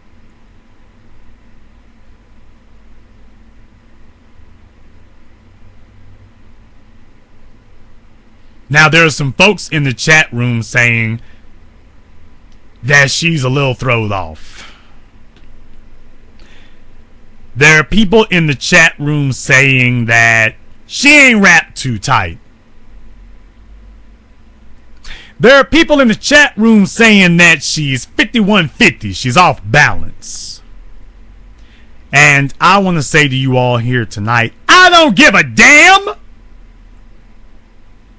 As long as nobody sits up here. Have you all asked about the mental balance of Barack Hussein Obama? Have you all asked about that? No. A man who is obviously homosexual and cannot even bring himself to, but he's married to a woman and had kids. Did they ask about the mental stability of Bruce Jenner? They still don't. Did they ask about the mental stability of Dick Cheney? George W. Bush? Ronald Reagan with Alzheimer's? Woody Allen? In black society, we sit up here and say all kinds of mess. We say all kinds of foolishness. Now, somebody in the chat room said that John Brown was crazy. John Brown was not crazy. John Brown was declared crazy when white society has to teach John Brown to you. So the people, have you ever heard them refer to the founders or any of the members of the Ku Klux Klan as crazy? Have you ever heard them refer to Lincoln Rockwell as crazy, Bull Connor as crazy, George Wallace as crazy? David Duke, has anybody ever referred to him as crazy? Anybody? But all of a sudden, when it's time to teach our children about John Brown, a white man who was an abolitionist and took gun in hand to stop white bigotry, they say that any white man who would do that, well, he's crazy. He was a religious fanatic. Was he any more of a religious fanatic than Jonathan Swift? Any more of a religious fanatic than the founders of the Constitution? No, he's a white man who actually literally went to war and stated that it was for black people's liberation and died for it. Oh, but he's crazy. That's for their children. They want their own white children to know that now any white person who would do this, he crazy. Thank you, Nagus. J. Edgar Hoover? Have they ever referred to him as crazy? Cross-dressing, stripping ass? But when it's a white man who fights white people to liberate black people, they want to make sure that all your children, black and white, especially their own white children, they want to make sure that you know that the definition of white and crazy is a white man who would kill another white man for a black person. Is this damn thing on? They want you to know that the definition of white and crazy is a white man who would kill another white man over a black man. That's what they want you to remember. And once you do that, all of a sudden, you're crazy. But all these other folk around you, Andrew Jackson, Andrew Johnson, Thomas Jefferson, these homicidal lunatics, maniacs, hypocrites, schizophrenic, cross-dressed and every damn thing else. Now, they ain't crazy. But the one white man who said that God said it was okay to kill white people to free black folk, he's crazy. Now, the white men who said that God said it was okay to kill black people, they ain't crazy. The white man who said it's okay to kill white people, he's crazy. Okay, now I got the rules straight now. Now I understand the rules. Alright, I got it now. Now I got it. Okay, we're straight. Long as you're killing black folk and rationalizing that, you okay. Don't matter how evil or sadistic you are. You start rationalizing the killing of white folk, now you nuts. You nuts. They're quick to make sure they don't ever tell the story of John Brown without saying, oh, by the way, he was crazy. All these other religious fanatics out here, they ain't crazy. This religious fanatic, crazy. Well, he killed a bunch of folk. Thomas Jefferson, George Washington, Alex Hamilton. Hello? Oh, well, he killed people for no reason. Oh, because killing black folk, of course, there's no reason it's ever bad to kill black people.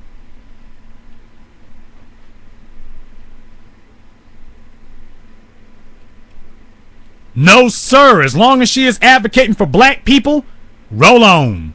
And I'm not going to let any white apparatchik, white supremacist media outlet come here and tell me that a white person speaking in the interests of black people can do any wrong. She can do no wrong, far as I'm concerned, so long as she's speaking in the interests of black people and will stand up and be uncompromising. And I'm not saying that she necessarily has, but if they're this upset about her, I will back her until I see evidence from to the contrary. If these folk at these white supremacist outlets are this upset and outraged about her, then there must be something worth keeping. There must be something redeeming there if they're coming out this hard about it.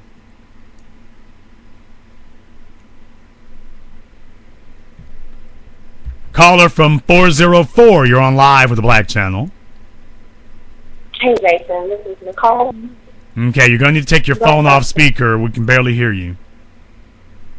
Okay. Can you hear me now? What's your name? Where are you calling from? Nicole. Okay, it sounds like you're calling on R2D2's phone. Okay, can you hear me now? I got you off speaker. Okay, you got us off speaker, but your connection's kind of janky. You say you're Nicole? I'll call you right back. Yes. Okay, and what's on your mind, Nicole? Well, 2 points, and I'll bring them up and let you eloquently elaborate. The first one is the problem we don't vet our leaders. Okay, Nicole, your phone is digitizing really, really badly here. I want you to see if you can try giving us a call back, and we'll see if that gets better for you. Well, let's see if we can give you a chance to call back in and see if that connection gets better. Caller from 661, you're on live with the Black Channel. Hey, how you doing? Mike from Spokane. And I wanted to comment when I was talking about John Brown, and basically I just wanted to show the only reason I said that was because of the fact that he basically talked about it. Now, yours is digitizing here. I guess that might be on our end. I'm going to see if I can try to reestablish the connection and see if that helps. Everything else is looking okay here. It says my signal strength is good, but sometimes that'll happen. We'll see if we can just try to get it to restart itself here and see if that comes back a little bit better. But they're going to be very quick to tell you that if you speak up in the interest of black people, gotta be something wrong with this person. Gotta be. There is just simply no way in the world that you can speak up for black people and definitely not raise your hand to another white person. You cannot do that and still be sane. They're going to make sure that you understand, oh, no. This white man is the rolling definition of a crazy nigga. They want to make sure that you understand that as far as they're concerned, this white man is a crazy nigga.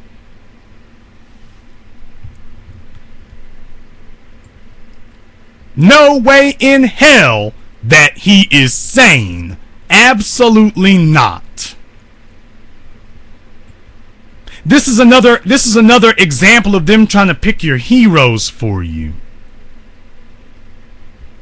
They want to pick our heroes. They want to pick the individuals that we value and why we should value them.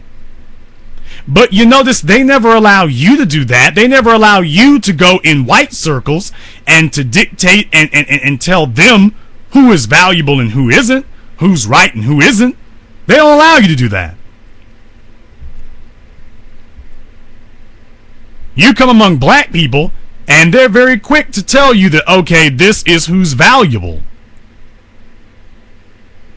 And this is why you should value them. They'll let you know that in a heartbeat. You'll find it out real quick. I'm going to see if I can go ahead and try Nicole's phone here again. We'll see if the connection's any better. Nicole, are you with us? Yes. Is this better? Yeah, I've reestablished our connection here. What's on your mind? Yes, you kind of hit on this point earlier when you said about the if white people started identifying more with black people. And I just wanted to bring up that Tyreek always uses the phrase Jim Crow 2.0. If we look back in history and we see how white supremacists always put the big black buck as this big old super Negro who's going around raping white women. Well, basically what they're doing is reinventing the wheel, and they're trying to resell it to a new generation by saying, subliminally saying, you know, what if all these white women, they're saying it without saying it, that, oh, my God, these white women are around all these black people. Oh, my God. And they're implanting this fear into these white supremacists who want to believe the negative so they can justify more boots on our neck, basically. So I look for, and I really hate to say this, and I'm praying it doesn't happen, but I do look to see more violence, because all of this really plays into the whole white supremacist psyche of we don't want our white women around the big black buck. And that's all it boils down to. It's all about on a sexual level, but it's deep. It's totally Well, when you say that you're afraid there'll be more violence, my first response to that is, at what point has there not been? That'd be the first thing I want to know. I mean, more than it has been. No, I mean, more than it has been. I look for it to escalate, because this right here hits them right in the heart. When you see your white woman who, like you said, is educated, she's somewhat attractive, not the prettiest one, but she is attractive to some, and here she is wanting to identify with ostracized group environment. Let's talk about that there first. I mean, as far as the way she looks and whatnot, she looks, when they put those pictures up on CNN, she looks a hell of a lot better now than she did then. She looks a hell of a lot better since she started hanging out with black folk. And maybe that's one of the things that's killing them, is that when she was among white folks, she didn't do her hair, she didn't do any makeup, she didn't do any upkeep. She gets among black folk, all of a sudden she's doing her hair and makeup, she's going to the gym, she's tanning, she's getting her hair frizzed, she's making sure she's on point when she's around us. You acting like them niggas is worth something. You acting like they're more valuable than we are. Don't you know we are going to slap you down? But we are treating her, and here opens up another can of worms. Black people, we don't want to talk about this, but we treat light-skinned people like they're better. And so she comes in, she was average as a white girl, and she comes in as a light-skinned black girl, and here she comes. And there it is. And I'm light-skinned, and I'm admitting that this is what happens, because she proves that. She proves that all day long. Why was she able to get away with this for 10 years and no one questioned her? And I'm sure let's be real, she ain't never slept with a black man. Nobody questioned nothing. Well, let me see your mom. Well, can I meet your mom and dad? Nothing. But we don't do that. I mentioned that before. I mentioned that before, though. We don't do that in black society. You said, let me meet your mom and dad. Have you tried to find a father in black society in the last 30 years? Have you actually tried to do that? I mean, come on, you're talking some make-believe stuff now. Tell me where that's happening in black society, where we're saying, I want to meet your mom. I even saying that I want to meet your parents. Where's that happening? Black folk are having kids, dropping them off in the streets, and saying, let the streets raise them. And this is what you've got, is there is no concept of family. I've mentioned this before. There is no concept of family, and this internal weakness that we have has left the door wide open to this blatant white woman to just come mosey in the door. Now, as far as features, I'm not going to get into that, because let's just be totally honest about it. Features only go a certain length, okay? And she didn't just come in the door looking like, she didn't come in the door looking like Julia Dreyfus and saying I'm black. That's not what she did. So she had, like I say, she has some features that were arguable if you look at it in an artistic sense.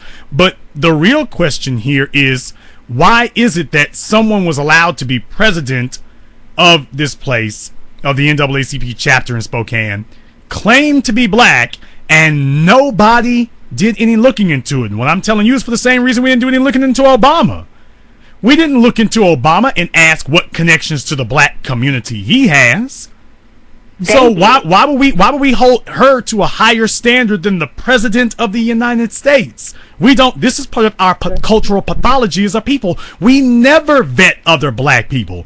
We got doctors dating crackheads. You got supermodels dating jobless thugs. I mean, we don't have standards like that. We need them. And what we're doing here at IBS, we're trying to implement that. But let's just be totally honest, sister. That's you're talking about a standard that exists only in a few families in black society, not as a whole.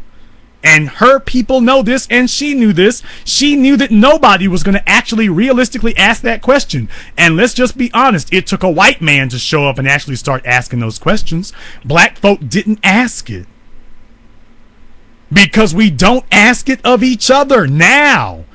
You got brothers out here, 4 kids, got 4 different fathers, and you want them to go interrogate her about her dad? He don't know who his dad is.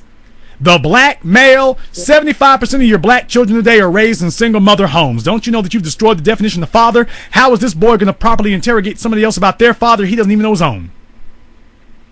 How is that going to happen? That's true. You're bringing up a hypothetical situation. How do you really realistically expect these people are growing old and dying and never knew who their father was? This white woman knows who her dad is. She knew who her dad is, and she even had a stand-in.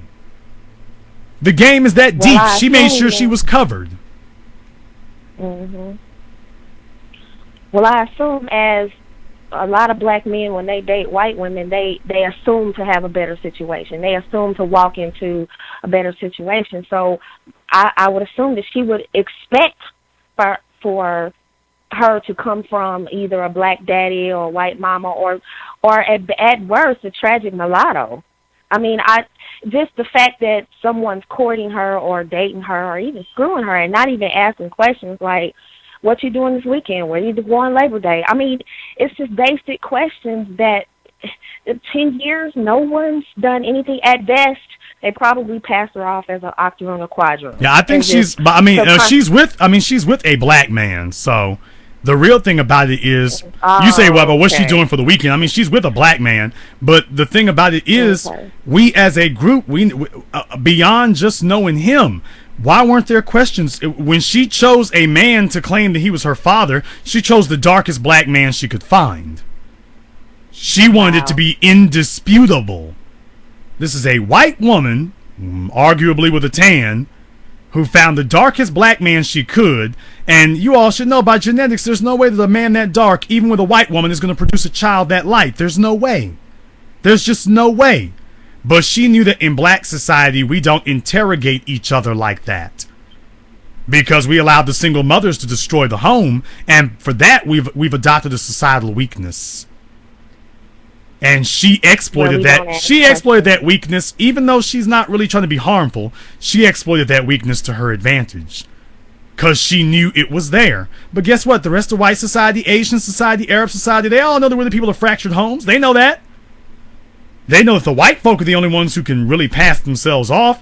But hell, you got some Asians under the right circumstances could pass themselves off. They just don't want to. There's no advantage to it to them.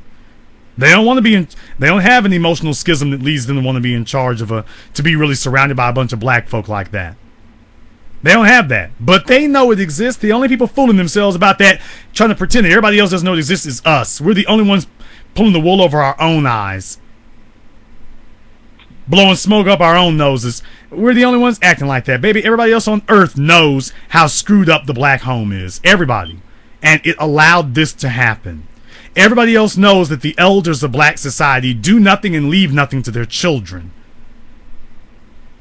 That we talk about elders, but we don't actually have any. So when it was time to actually produce an elder, she knew that we wouldn't be able to do it, and we wouldn't ask her to do it either. And we never did. And as a black woman, I made this point on my Facebook page, as a black woman, we all should be, as black women, should be questioning, why are we wearing weaves and blonde, trying to look like Negropeans and Euro blacks, and I hate to use this term, but it actually applies here. Why are we trying to look like them when we have people who, and she's probably not the only one, she just made it her life. It's probably a lot of them like that in their minds, trying to live this out, but she just went and did it. So, with that being said, as black women, why are we so in a rush? Every one of us has to question, why are we so in a rush to claim I'm mixed, I'm this, I'm that, instead of just saying I'm black? I put this on my page, like, we have to be proud to be black. We don't have to be, but it's sort of like when you got somebody like that, like you said, she's getting up in the morning. White women, Caucasian hair is not easy to manage. Like black women, we can braid it and keep it moving. They have to maintain it every single day. For her to do that every single day takes work, it takes dedication. She's made it her life. We've made it our lives to go get weeds to look like them. Shouldn't we be questioning ourselves? Like, this should really make us, like, look inside and really say, wait a minute, what we have is okay. We're okay. We're enough. Just love ourselves. At some point, when does it click? Does it take some extreme example like this to say we're okay? No, I mean, no, it doesn't take this extreme example. The simple fact of the matter is that half of black society, you can just write them off because they are hopelessly institutionalized. They're talking about Rachel Dolezal, but the truth is that most black people are hopelessly institutionalized to white supremacy. They see the world through the eyes of white supremacy and white racism. So you will never be able to ever get them to move against their white daddy. Mm. There is no threat that you can make against an institutionalized black brain that will ever motivate them to move against white daddy. Black people today should be the most single-minded, organized, and progressive and productive people on the planet, if for nothing else than survival's sake, and that's not what you're seeing. And the reason for that is because, Nicole, they would break your face and chop your head off if you got in the way of a pat from white daddy to them, because that is what most black people have been living every day of their lives awaiting. The day that eventually they will get their call.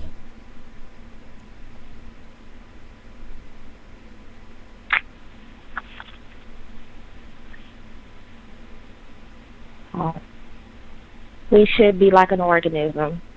You know, a part of us gets damaged or hurt or irreplaceable damage, then it should be knocked off, cut off, whatever, but another part grows up. It should be replaced. We are not an organism. We're severely damaged. And at this point, it's like my post wasn't even liked because I don't even think it resonated with black women. I'm basically saying, how can this white woman give up her white privilege for something that we don't even want? And me and you actually got into it on a blog a few months ago about me perming my hair. And ever since then, I was like, I'm actually going to test this. I really honestly was kind of skeptical because I'm very lazy with hair. And I said, I'm not going to perm my hair for a while and just to see. And it's turning hot. It's hot down here in Atlanta, very hot and humid. And I have my hair braided, and I'm so glad that it's not limp with the perm and breaking, because it would actually be breaking off now. It's actually growing. It's braided.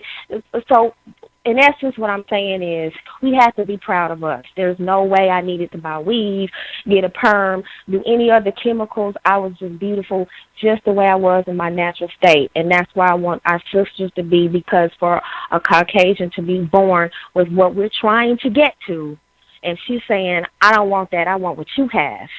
That should really resonate. That should really, really make a point there. Do you know how big, we talk about how big the black hair care industry is. That's the biggest single unit in America.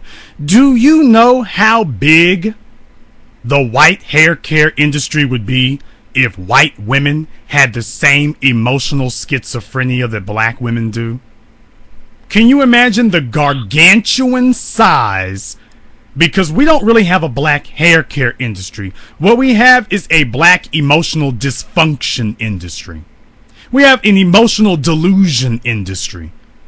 And we use our hair to perpetuate an emotional delusion. And could you imagine the absolute gargantuan size of the hair care industry if whites suffered from the same emotional schism and schizophrenia and delusion that black people do, and were using their hair to try to medicate themselves? Could you imagine how large it would be? Can you imagine how many products there would be? Because there's already a lot out there. Could you imagine stuff that they have to use every single day? Could you just imagine if the black hair care industry is hundreds of billions of dollars, the white hair care industry could easily be 4 or 5 trillion if they had to use it for daily maintenance of their very psyche and esteem the way that we do. Just imagine that. Well, I mean, Bo Derek tried to when she came out of the ocean back in the 70s. I'm showing my age here. But I wasn't actually remember it, but as growing up, it was, cult fiction. Okay, let's be clear. That was just one movie, though, okay? I'm talking about if they adopted it every day, and I'm talking about not just one hairstyle like hers with that frizz.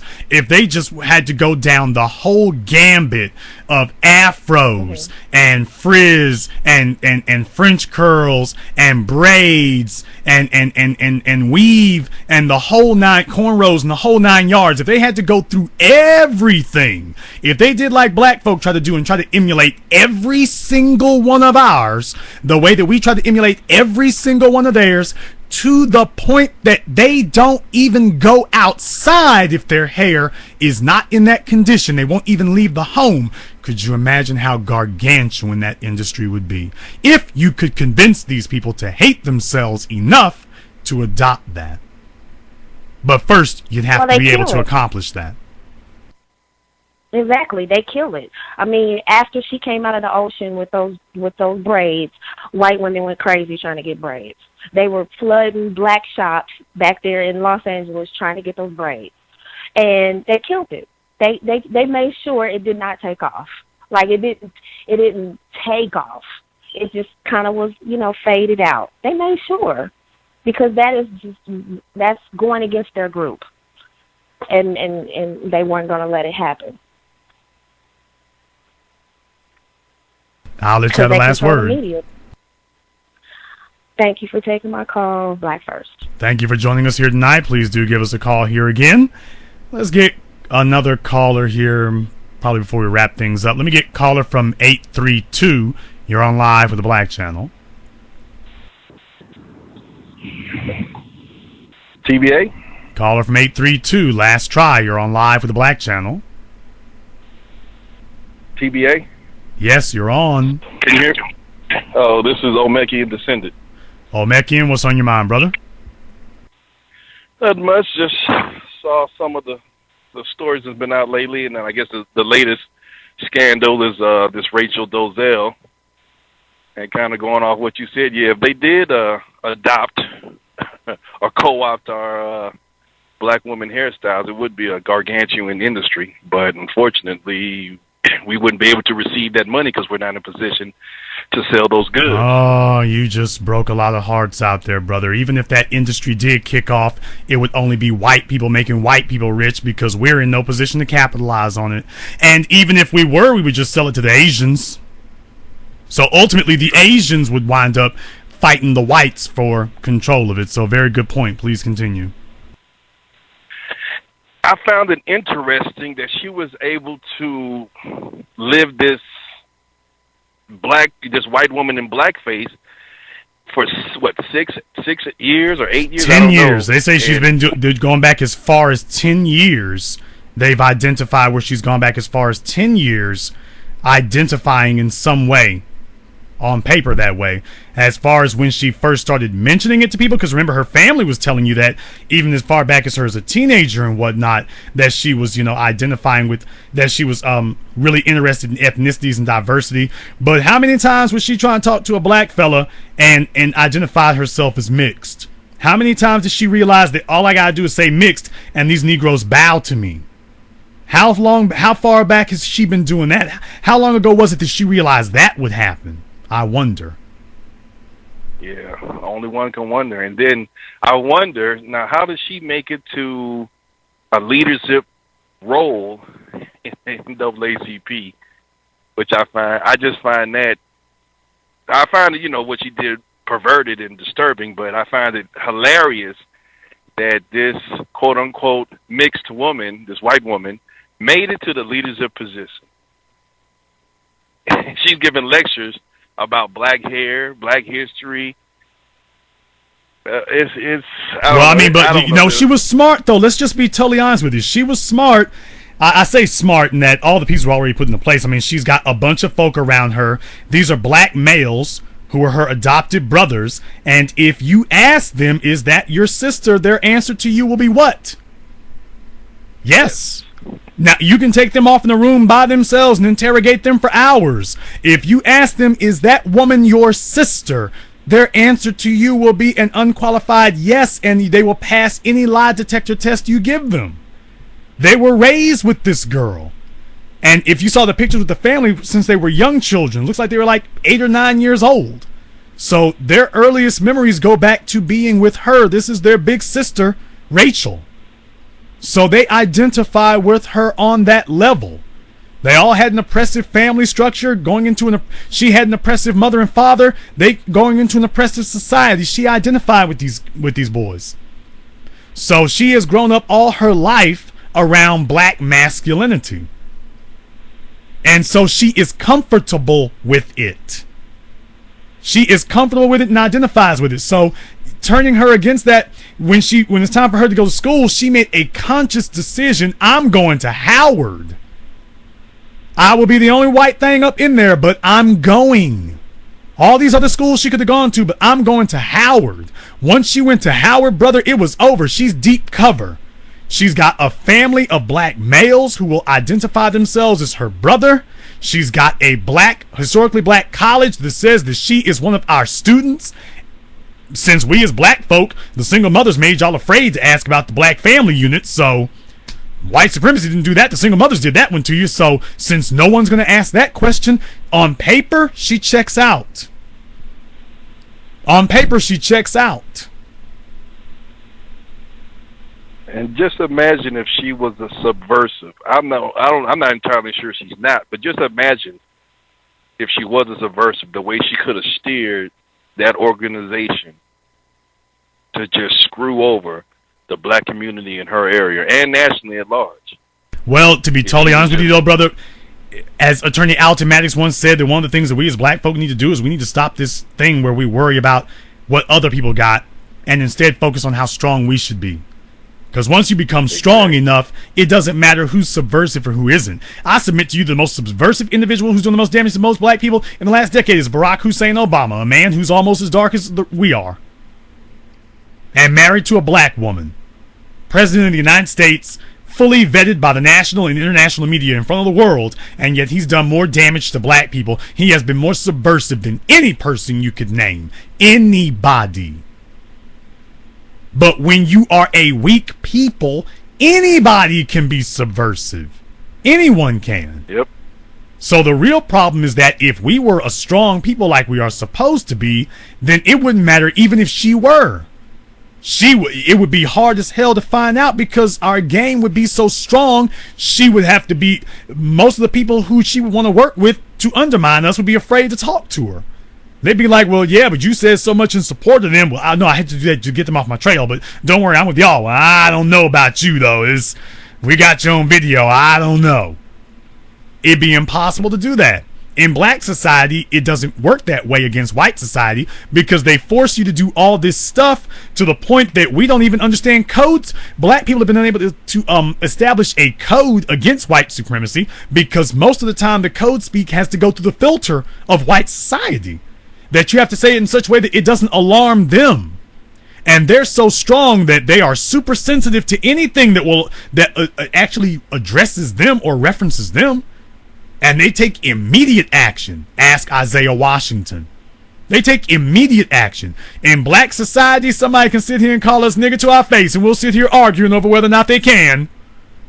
Now, I'm not just talking about that boy, what's his name? He's somebody's son. Is that Michael Keaton's son? Not Michael Keaton, but I forget who it is recently. Dad. They're calling another one. Tom Hanks' son. Tom Hanks' son, right. Him. And Machine Gun Kelly, we can go down the list. You got a bunch of white folk out here calling you nigger to your face. We got Iggy Azalea sitting right here. We got black folk talking about Eminem is the greatest rapper of all time. Now, do you think that a people who would say something like that can properly identify and vet threats against them internally? We can't stop Eminem from coming in the damn front door. He's coming in the front door. He didn't pass himself off as anything. You can clearly see what Marshall Mathers is. You can clearly see what Iggy Azalea is. What are we doing to vet them? And they came from the outside coming in. They didn't claim to represent anything for us. They didn't claim to be black. And look how hard we got to fight other black folk to kick these people out. True. So what she did was actually almost miraculous. She made sure that on paper she checked out. She made sure on paper that she checked out. And what I'm saying is, now that we understand this, we should be taking a look at all these things, Olmekian. The first thing that white supremacy says when they go into any situation, it doesn't matter whether it turns out good or bad. And you know this from the stock market. It doesn't matter whether it's an up market or a down market. They have ways to profit off of any market. A bull market, which is going up, or a bear market, which is going down. They know how to make money off of anything. We as black people, what are we doing to make sure that no matter how the chips fall, we profit? What are we doing to make that happen?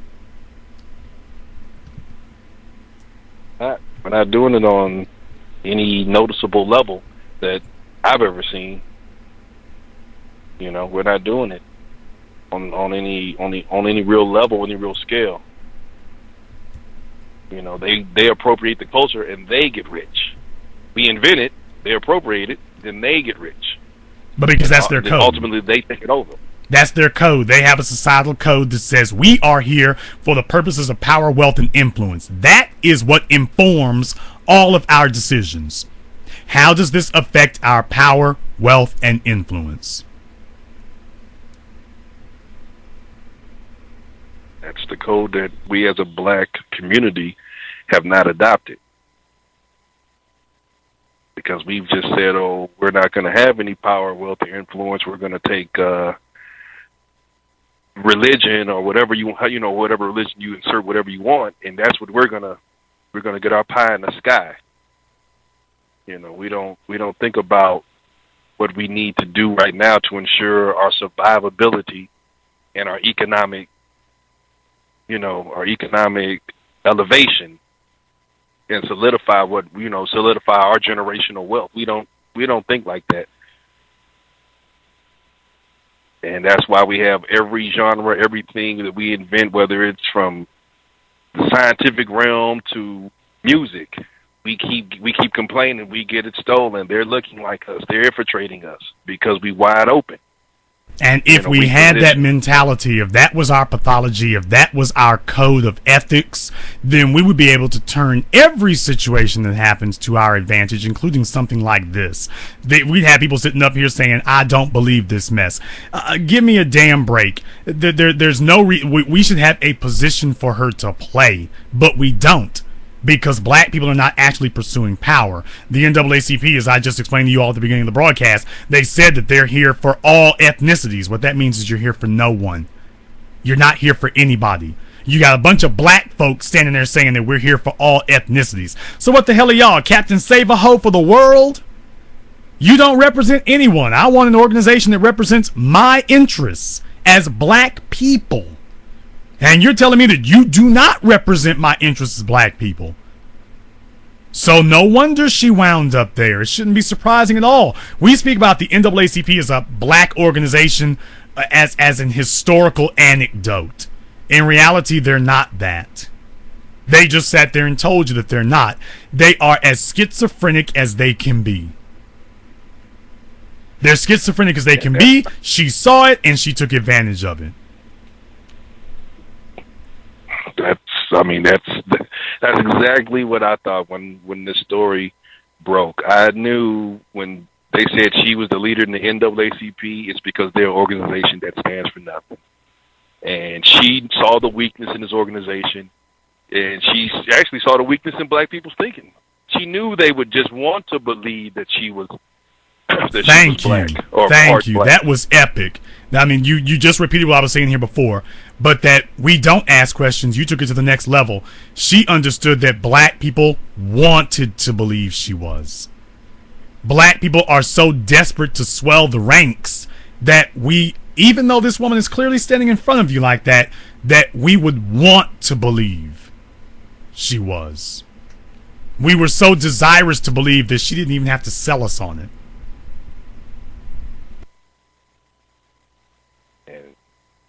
We have this because I mean the picture, she looks like a white woman. I don't see how anyone thought she wasn't white, but that's why she went to the organization she went to, and she depended on black people's lack of, I don't know, I guess I want to say self-awareness, self-identity, self-pride. I don't know. I don't really know how to put it, but she knew that we had a flaw in our thinking and so much internalized self-hatred that they'll believe me. I'll just say I'm black, and they'll accept me because I know that blacks want more, quote-unquote, they want anything they can get in here.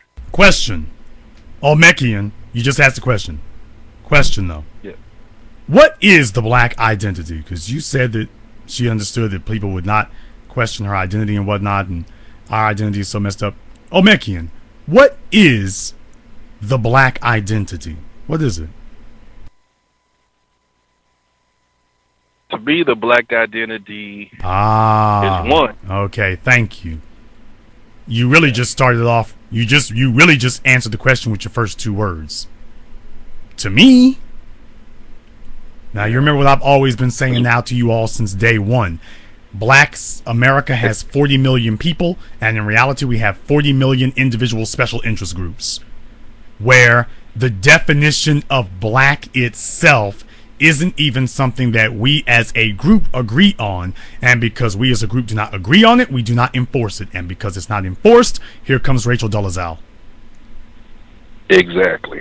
That is exactly correct, because we haven't been, like you said, we haven't debriefed, we haven't decided this is what qualifies you as black African descent. This is what you have to be, this is what you have to agree to, and this is what you have to understand. This is what our goals are.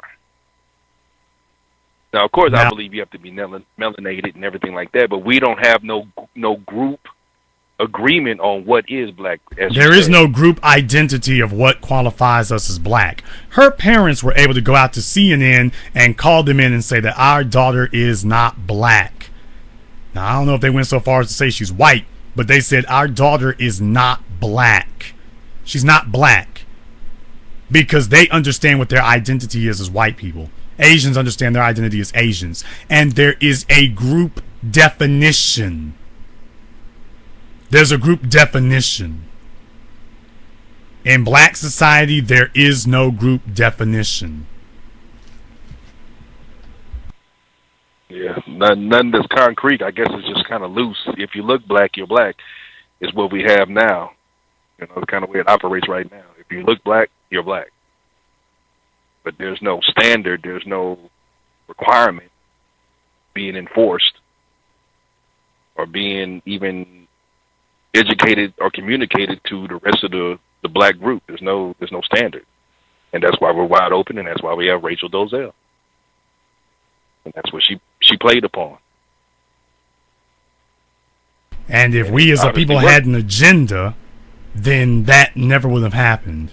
And even if it did, we would have used it to our advantage. We would have known a long damn time ago she's the white girl who calls herself black, and we would have had a position for her to play. Exactly. We don't do that because we don't actually have a strategy. We don't do that.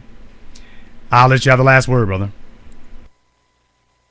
Well, I just hope everyone comes to Chicago, and definitely need to get black empowerment, downloaded into our brains. You saw 7 a.m., didn't you? Of course. Yeah, you're one of the wholesalers who've been selling 7 a.m. You saw the 7 a.m. 2-disc edition. Yes, that's why I'm waiting for that to come in the mail. Got a couple of them coming in the mail and trying to disseminate that and get it out there and try to, I've just been trying to do what I can. And what did you think of it? I've been working on it.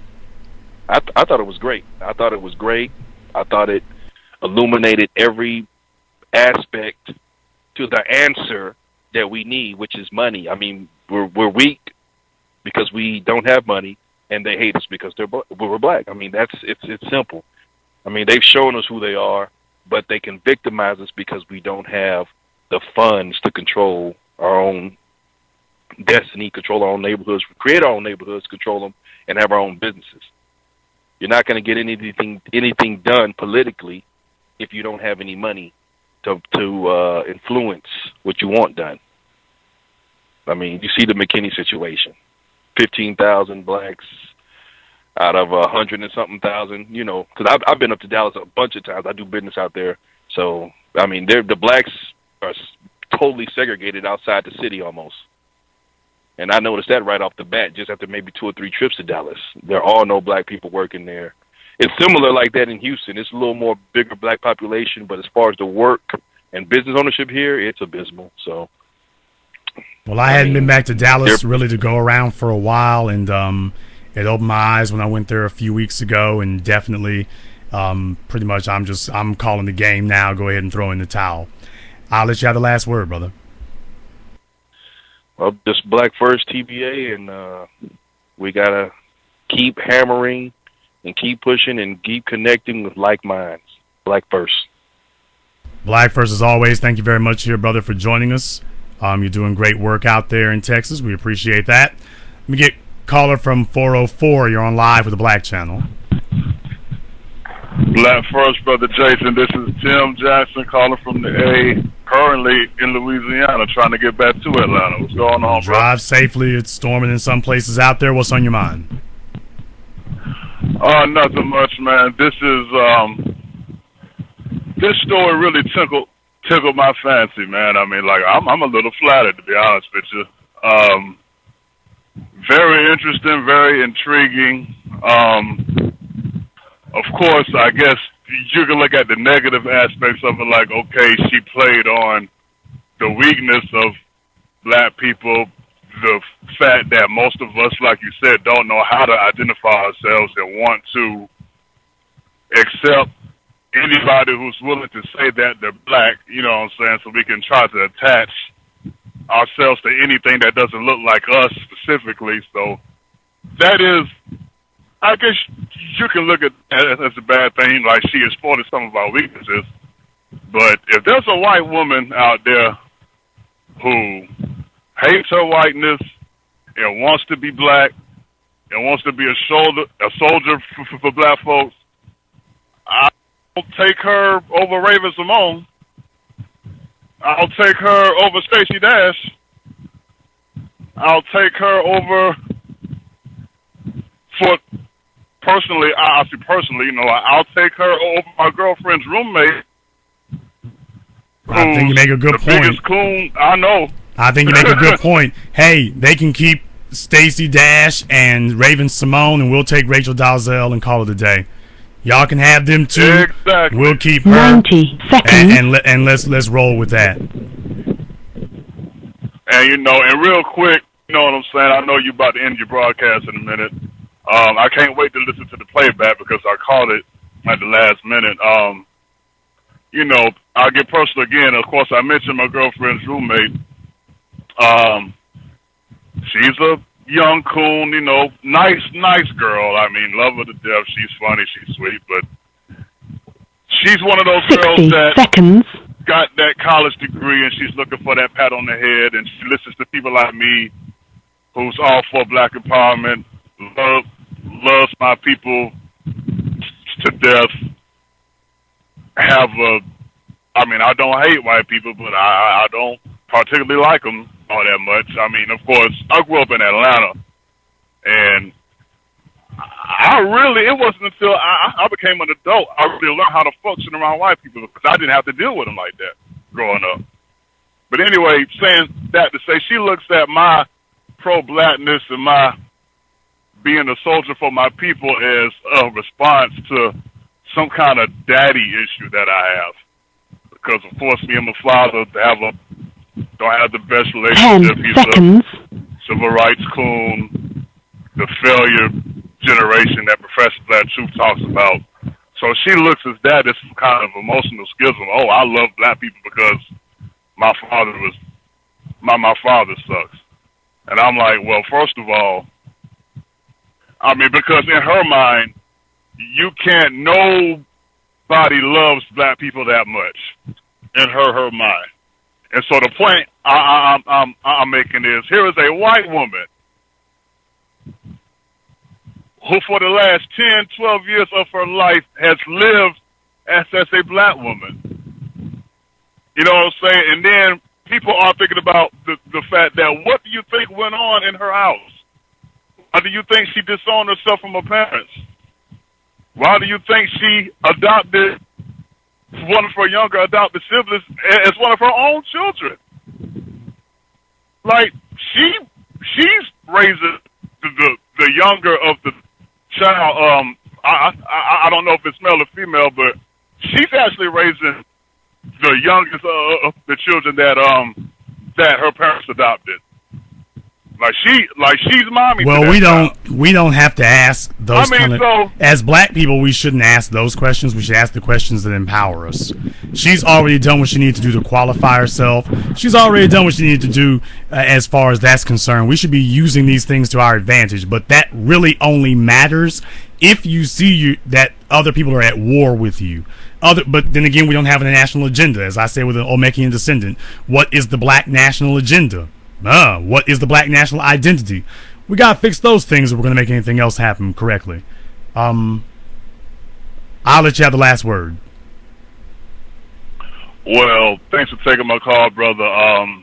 Well, to me, excuse me, I don't want to use the word to me, but the black national identity is: are you a melanoid man or you a melanoid woman? I mean, like, does your pineal gland produce melanin? If so, you're black, whether you want to be black or not. That's how you got people that are blue, black, purple saying that I'm Dominican, I'm Belizean, I'm this, I'm that. Does your skin have melanin in it? If so, you're black. And we should just ride that, brother. Black first. I'm a haunting the home for you. Trucking down the highway, black first, brother. Thank you very much, brother. Drive safe out there. Make sure you don't hit anything that don't need to be hit. Let me grab one more call here. I'll get caller from 832. You're on live with the Black Channel. Hello. Hello. Hi, how are you this evening? What's your name? This is Renata. Hello, Renata. And where are you calling from? Well, I'm from Houston, but I'm actually calling from Costa Rica right now. Turrialba is the city. Hello, Renata in Costa Rica, and what's on your mind? Well, no, I was just calling. I've corresponded with you a few times on Facebook before, and it's the first time I've been able to get through. But yeah, I've been an avid listener to your show for quite a while, and I just love the motivation that I get from you about financial empowerment and building, and it's what I'm attempting to do myself, which is one of the reasons why I'm here. In Costa Rica, I have an educational services company, and I was hoping to be able to talk to you and, to get some feedback and some advice from you about some of my new developments that I have going on right now. Okay. You wanted to talk about some new developments you have going on right now. Well, yes. I started a tutoring company, a private tutoring company about a year ago in Houston. And I just kind of went out there full throttle. I was a grad student beforehand, and I started tutoring part-time while I was in grad school, finishing up my coursework, and garnered about maybe 25, 30 clients, and so decided to go full out and start a business. So I started my company, Pre-K to PhD, and so far it's been doing pretty well. And I tutor a lot of different subject areas, but I was a Spanish teacher when I was in HISD, and so that's my primary area of focus. But I'm trying to grow and expand my services, and my aspirations are to actually grow into an international education company. And so I planned a trip, and I brought about 20 or 30 of my clients here to Costa Rica this summer to study Spanish. We'll be here. We've been here for 2 weeks. We'll be here for another 2 weeks, so a total of a month. And I've kind of hit kind of a bump as to how exactly I'm going to grow it and expand it out within Houston, and also to start garnering more of a following to get more students to come and to study Spanish and to study also English. Okay, international. I'm so glad to have all the details there, but you probably want to give us the Reader's Digest version so we don't get lost. Right. Okay. So let's see. Right now I've got about maybe a client list of about 40 people. Most of them are in Houston. I have one international client who goes back and forth between Saudi Arabia and Lubbock. Like I said, this trip, I didn't charge anything on top of the fees that it costed to bring the students here.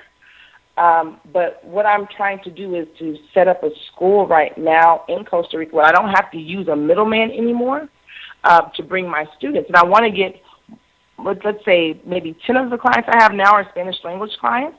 And so I want to expand that clientele in Houston and get them to come to Costa Rica or another destination next year. But I'm focusing on trying to get them back into Costa Rica and to build my own school so that I can kind of cut the middleman out that I've used this year in order to be able to have them study and to garner a profit for myself, basically. Okay, well, first of all, before you do anything else there, if you're going to capitalize on something, you have to know exactly what it is you have, what resources you have to be able to do that with. Why do you need these people to be there physically where you are? Well, in my experience, learning Spanish, because I learned it as a second language. I don't have any Latina background. What made a huge difference for me was actually coming to the country to be immersed in the language and the culture. And I made connections with people internationally, To this day, once I told them my aspirations of starting a school here, have been more than willing to connect me with people, with financing, with teachers, to help me build my school. So I don't necessarily have to. You know, I do know that there's a big market for online tutoring and online teaching, but from my personal experience, I just feel that it's much more of a richer experience to get people out of the country and traveling. So okay, that's all very nice. That really, really is. But here's the problem. The problem is you're trying to run a business, not a cultural enlightenment center. Or maybe you are. Just understand that that is going to restrict the number and type of students that you can have. People who actually physically travel, because like I say, unless they live in Costa Rica, and clearly from what you're expressing here, you want people who don't even live there. So that means by definition, these will have to be upper income earners who have other options. Don't have to learn. That's the majority of my clientele. Okay, but here's my point, okay? If you're asking me, then that means, like I say, if you're asking me, then something's obviously not going well for you.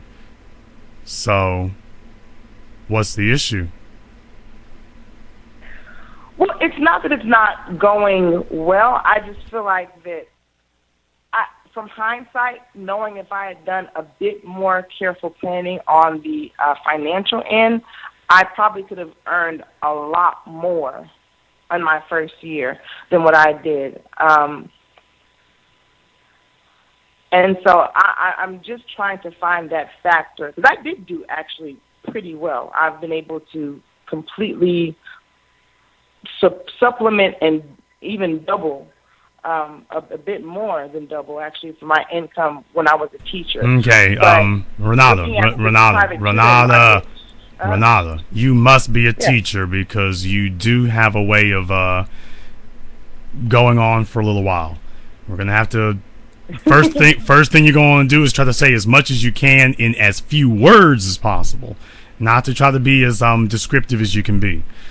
First of all, there's only one of two ways you get paid from people, okay? You either get as many people as you can to give you whatever money they have, or you find a few people who can pay top dollar of whatever number comes out of your mouth. That's the only two ways that you make a lot of money. So, it sounds, because you're arguing against yourself here, and that's never good, because that means the person is aimless and doesn't really have a plan. You're arguing against yourself. Now, either you want upper income clients and that's it, or you are trying to expand your clientele to a set fee for whoever pays for whatever money they got. So, which is it? I want upper income clientele. Okay, that's fine. If a person's upper income, there's no reason why they have to come to Costa Rica. You can do that. If it were me, I'd be trying to figure out how I can get as many of them to pay me as if they had come there without me having to take up the time and effort, because basically what you're running is a tourism business is what you're doing.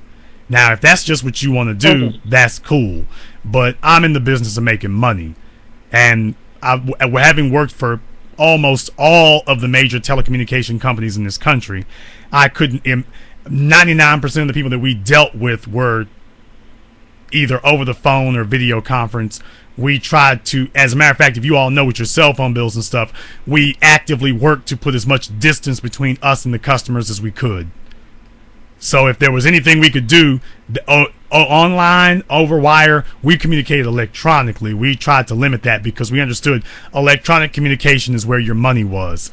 In person is where you're losing money, because that's one-on-one. That limits the number of people I can interact with. I got to deal with this one guy on this one issue.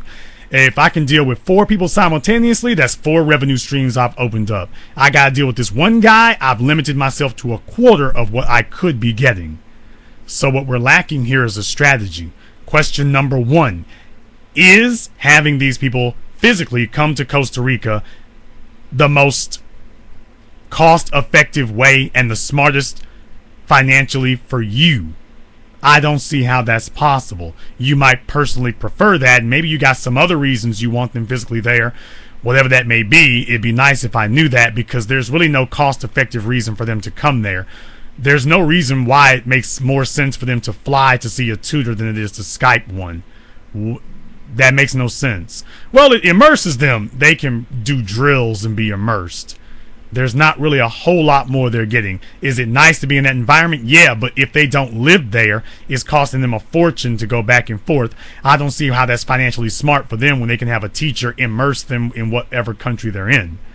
So clearly there's some other reason going on. Now, be that as it may, I don't see how this is the smartest way financially for you. I just don't see how that works out for the best. Right. No, and it's kind of what I'm starting to understand.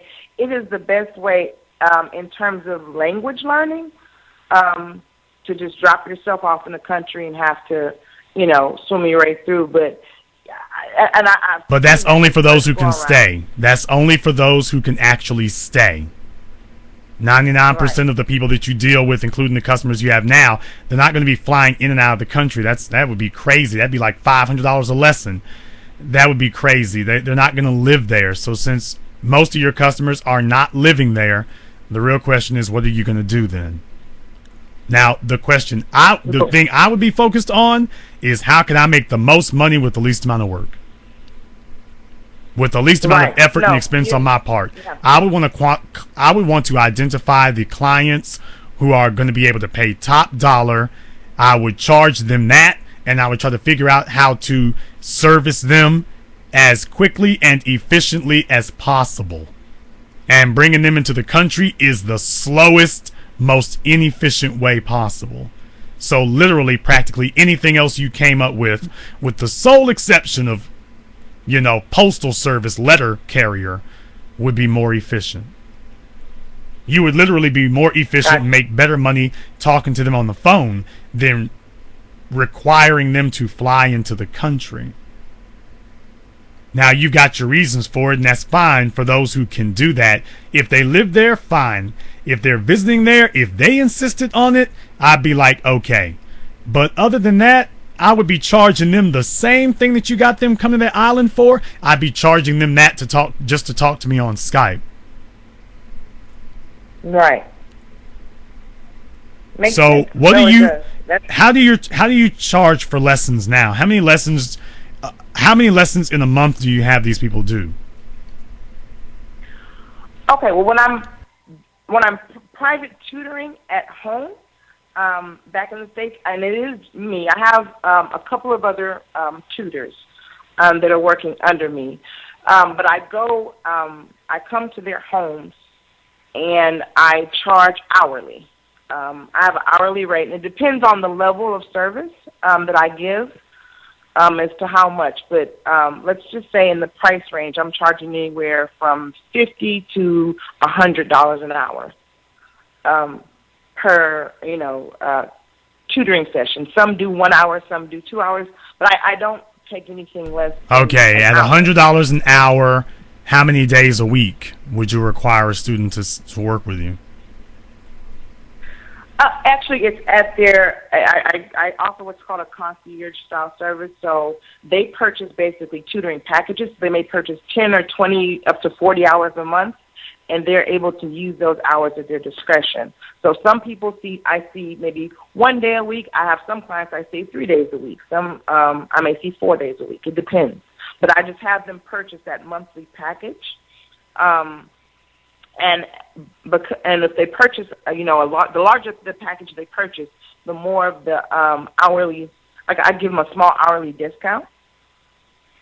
So if say if that's details, Renata, details. That's all right. I see them. Some of them 1 day a week, some of them 3 times a week. That's the answer to the question. Gotcha.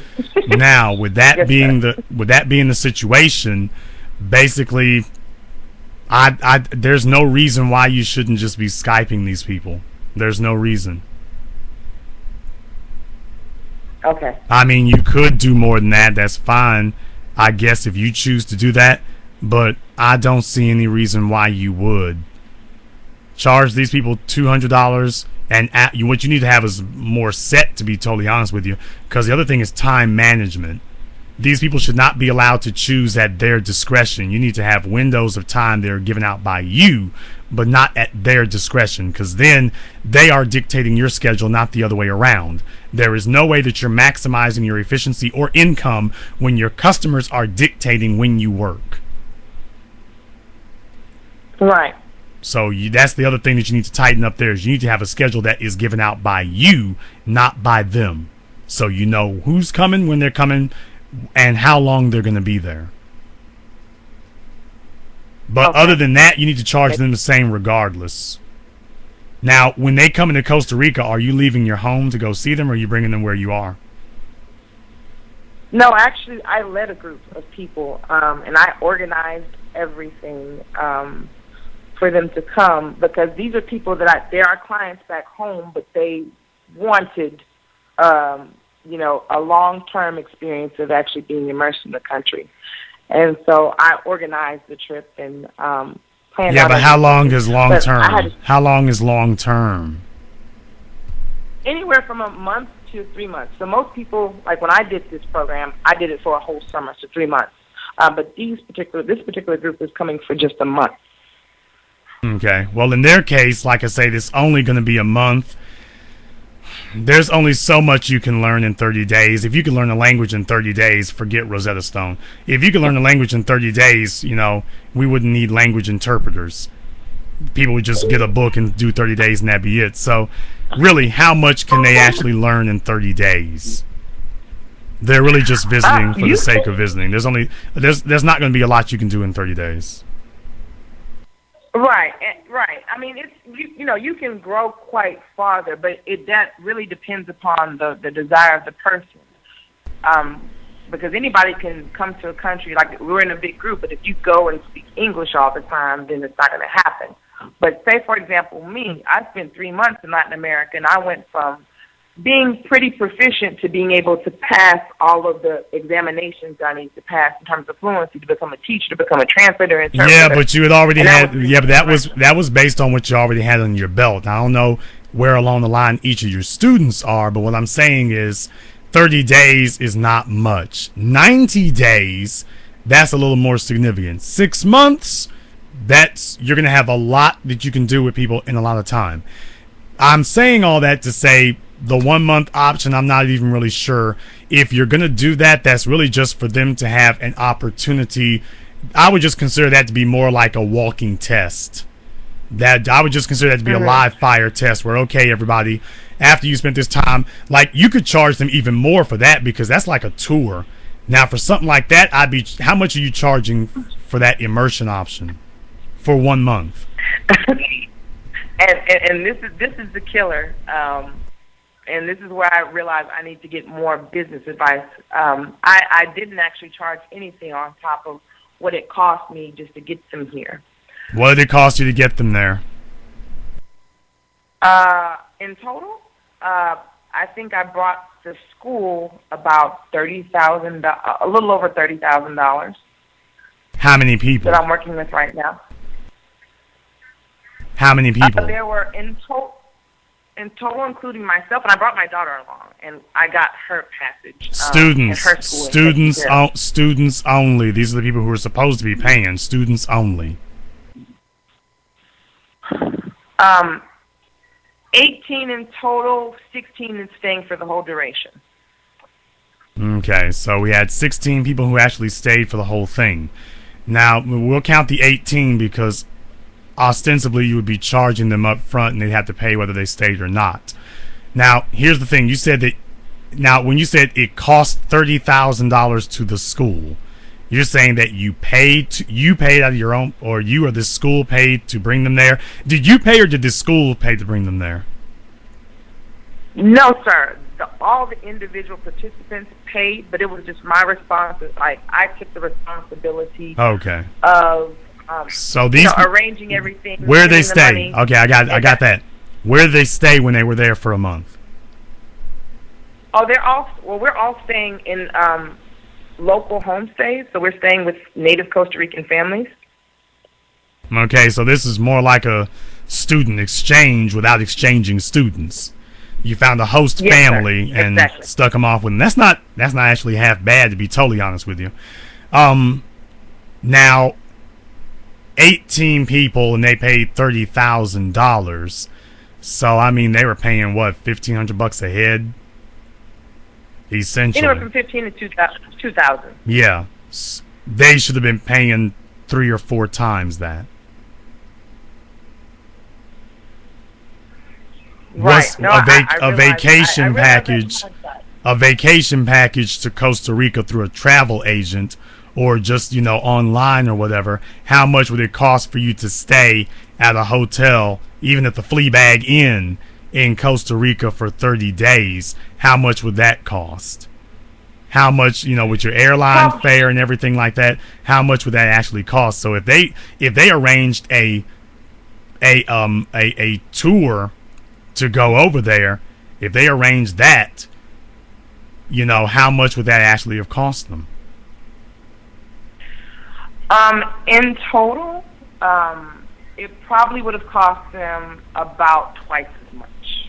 Yeah. So probably, like, say, okay, so let's just say at the high end, the older children and adults paid $2,000, and then their plane tickets were about $300 or $400. Let's just say everybody paid at least $2,500.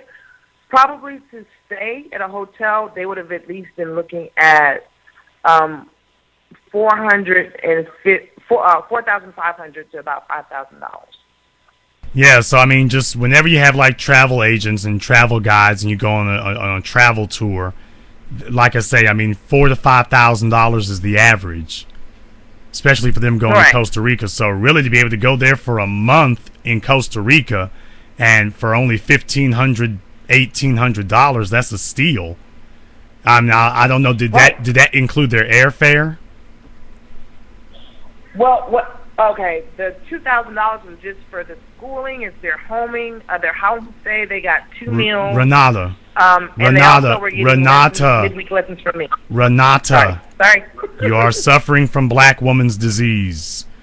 Please try to get that under control, because if you're doing this with me, you're doing this with customers, and you're doing this with people who would think about being investors but then decide not to, because they don't know if you actually know what you're talking about or not. I asked you a simple question. Did that cost include their airfare? That was not an expository question. That was a yes or no question. Did that cost include airfare? No. Okay, so all those other words you threw in, you said everything except the word no. Please try to get that under control for the sake of your aspiring entrepreneurship. So, what that means is that these folks did pay more than $1,500. I'm figuring for plane tickets to Costa Rica, that's going to run you somewhere between $1,000 to $1,500 round trip. Give or take some. It's much cheaper than that. Last time I went looking for tickets, it was that much. But if it's cheaper than that, I guess as a teacher, you actually would give them several months advance notice, as opposed to just 30 days.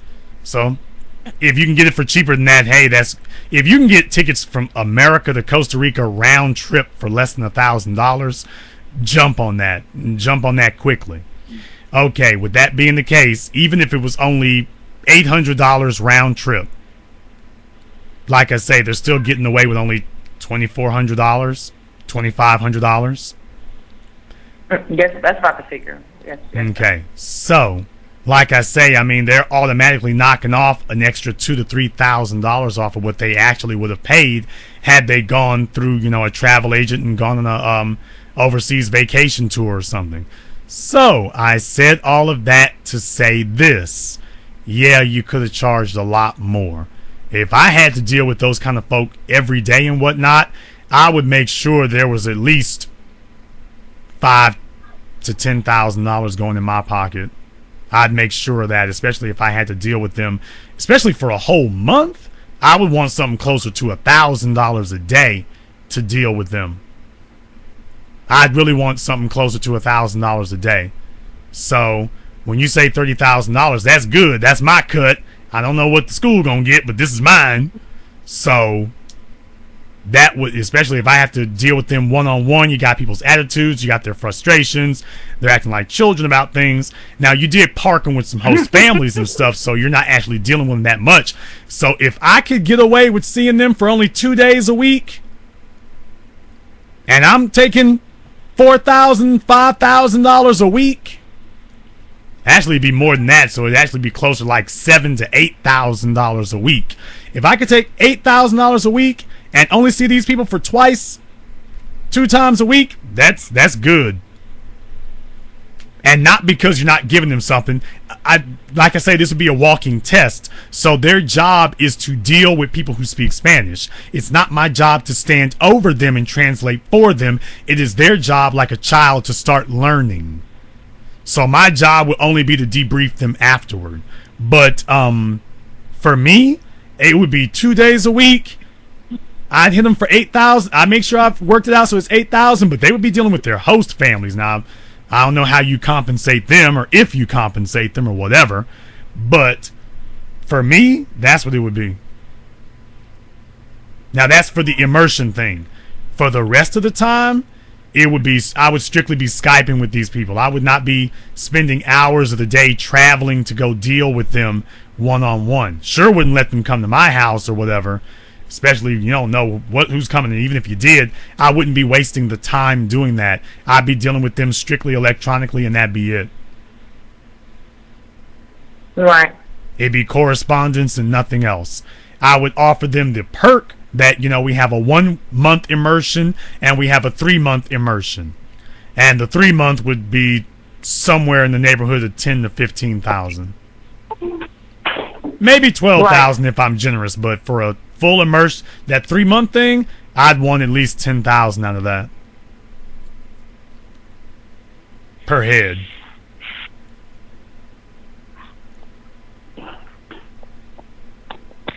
No, as I say to you, and this is why I'm calling, because I see that I need to tighten up the business side of things, because this is a passion of mine. And oh man, yeah, that's where we get into trouble. Yeah. As exactly. Black people, what I've noticed more than anything else is, as Black people, the reason why we got the brother man, and can I hustle this, and man, everybody wants to hook up and whatnot. That's because Black people have a terrible habit of being afraid to set their prices. The only Black people who succeed in business, however, are the ones who do business, and that means you set a price. Jay-Z sets a price for his music. Beyonce sets a price for her music. Denzel sets a price for his movies. People like me and Tariq, we set a price for our movies, our DVDs, and everything else. We set the price, and the price is the price. And that, as I told you all before, it was an old white man. When I was 16 years old, old fella, he sat up there and he told me that. Now I'm sitting up here telling him I didn't know what to say about it. He said, Jason, let me tell you, the price is the price, and you don't ever move on your price. If they ask you what it costs, you tell them what the price is. And if they don't have the money, you don't move down on your price. You tell them, well, I'll be here. You come back when you got this. But the price is the price. He said, it's not my job to make sure the customer can pay. It is the customer's job to figure out a way to pay what my cost is. But it's not my job to make it, quote, affordable to them. It is my job to make a profit. And understand another thing. You can always charge high and come down on your price. You can never charge low and then go up on your price. Nobody teaches you all this. When I worked at AT&T, Ed Whitaker, and then after him, Randall Stevenson, made it very clear. Randall had said very clearly to us that AT&T would never be the cheapest company. Never. And he said it to us just like that. We will never be the cheapest company. I'm giving you all inside game right now. He said that to us. I'm sitting there in the meeting, all these other supervisors and stuff, and he's sitting there told us, we will never be the cheapest company, ever. He said that's not our purpose. And then we had one nitwit stand up and talk about Sprint and whatnot. And Randall was like, "Oh, that's really good.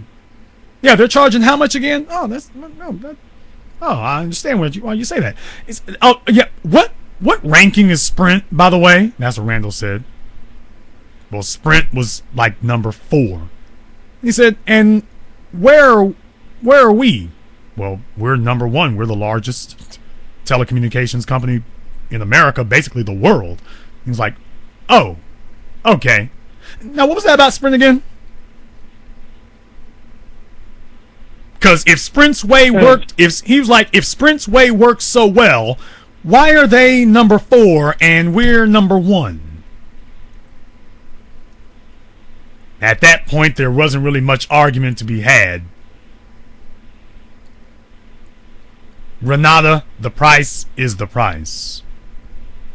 Let your customers figure out how they're going to pay that. If you wind up with no customers, your price needs adjustment.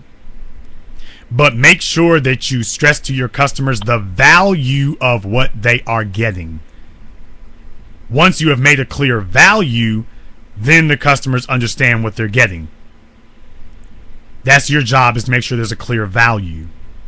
But beyond that, you're running a business. And black folk don't like to set prices. Because money is new to black people, and black folk are so scared we're going to lose that $3 they got on the table that we will bring our price down to 50 cents, chasing that $3. You're right. And in the process, we turn whatever we do have worthless, because everybody knows they can haggle us down till we lose money and go out of business. You do not do that. The price is the price. The price is the price. So in your case, you need to stop being shy about your prices. You're so scared that I'm black, and if I say this is the price, they're going to get up and leave me and go to somebody else. Ma'am, it's your job to make sure that you have a quality product. When I did 7 a.m., I made sure it was a quality product. It didn't look like a YouTube video. It had knowledgeable people. It had a guy in me who told a story with it and made sure that it was done with professional equipment and professional quality. You got the value of it, and that was what you paid for. Now, you can go buy another DVD, but a person who looks at a quality product and then goes and buys something else, he wasn't going to be your customer anyway. All you really did was whore yourself out and give away what you had. But that guy was never going to be a customer anyway. He never was. So you were black folks spend our time chasing people who are not actually customers. And this is why the local shade tree mechanic in the black neighborhood can never get out from under that shade tree. Because he spends his life with a $50 alternator that he charges $5 to put in. No wonder he can never get from under that shade tree. AutoZone made more money off these people than he did. Meanwhile, over at the Mercedes dealership, or the Chevy dealership, whatever you want to, their mechanics are getting paid $45 an hour. The alternator costs $200, but it costs $300 in labor. The price is the price. Mercedes is not fighting with nobody to make the cheapest cars in the world. Toyota started out making cheap little cars. Today they make the Lexus LS, which you can pick up for between $70,000 and $90,000. Nobody is trying to make the cheapest car they can. Nobody. Black folk trying to figure out how we can go back to our slave status. You make a good product, you be the best damn Spanish teacher that there is out there, and then you charge like the best Spanish teacher out there. They got immersion, you make sure that you give them like it's a damn vacation for it, and you charge accordingly. If it were me, I would be running the Mercedes of Spanish schools. Not the Fiat. Not the Cooper Mini. I would be running the Mercedes. If they want the Fiat, there's plenty of them at the public schools. You want something right here you want this level?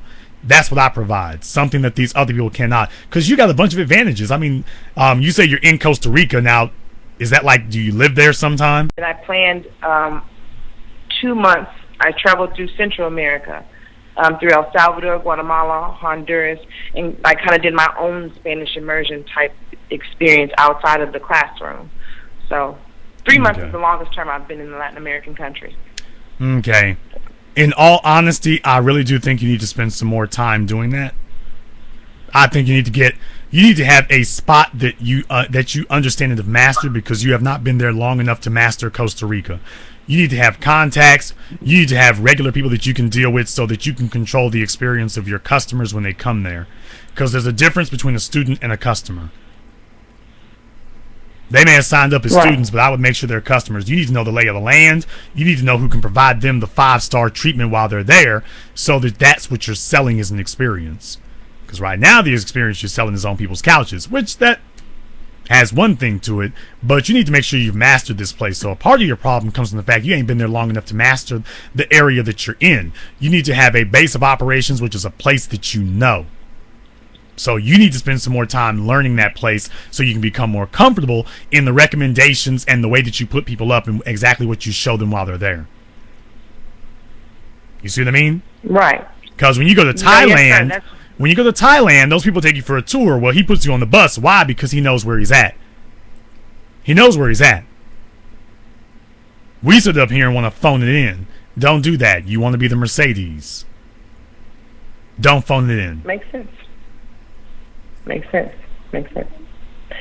Well, yes, sir. Well, that's what I'm doing now. I've been out hustling, meeting people, making connections, and just seeing how I can, like I said, set this experience up here myself, where I can be receiving all of the profit. When white people go to a place, when white folk go to Tahiti, Thailand, the Philippines, you will always find 4 or 5 white folk who say, I've been here 30, 40 years. Now, how in the hell has one white man been there for 30, 40 damn years? Because he understood why he was going. And he knows everybody. He's got connections for everything. He can get you anything from a candy bar to a pound of weed. Am I lying? No, sir. And that's why other white folk know him, and he's the guy to go see, because he makes sure he's got all the connections. He knows all the routes. He knows how to get everything. And that is what makes him the most profitable person there, because he's not selling weed and he's not selling candy bars. He's selling access, information, and convenience. Renata needs to be able to sell access, information, and convenience. And then you get to start selling. Then you get to get into a whole new world of it. Because it's one thing to know you're going to Costa Rica. It's another thing to know you're going to Costa Rica in style. If Renata does the footwork and learns, then that's what she winds up selling. If she's really interested in doing that. Now, if she's interested in doing, Janky Jim presents over here, well, okay. That's what we as black folk do, though. We got Bushika Productions and can't figure out why we're not making any money.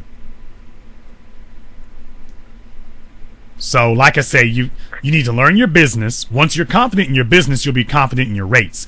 You are flaky about your rates because you are not confident about how good of a teacher you are. That means you need to become better. You're not a good enough teacher yet because you're not confident in what you can charge. When you become a confident teacher, you will charge confident prices, and you will not be so unsure of it. You'll also put together, once your income gets straight, you will understand what I'm saying about you need to put together a higher quality of production also, so that when you tell your customers this is the price, they understand that this is what they're paying for. If you want to cater to that upper 1%, you can get them, Renata. You can, but you got to be prepared before they get there. If they're 1%ers, they are looking to be treated like 1%ers. Is Renata treating them like a 1%er? She needs to get that 1% production ready. Point taken. I'll let you have the last word. Point taken. No, I just want to thank you for your wisdom and your advice, and I've taken it all to heart, and I'm going to get to work immediately. I look forward to hearing from you, and shoot me a message when you're ready to get that done. Absolutely. Will do. Thank you very much for giving us a call here tonight. Thank you. We as black people tend to major in the minors.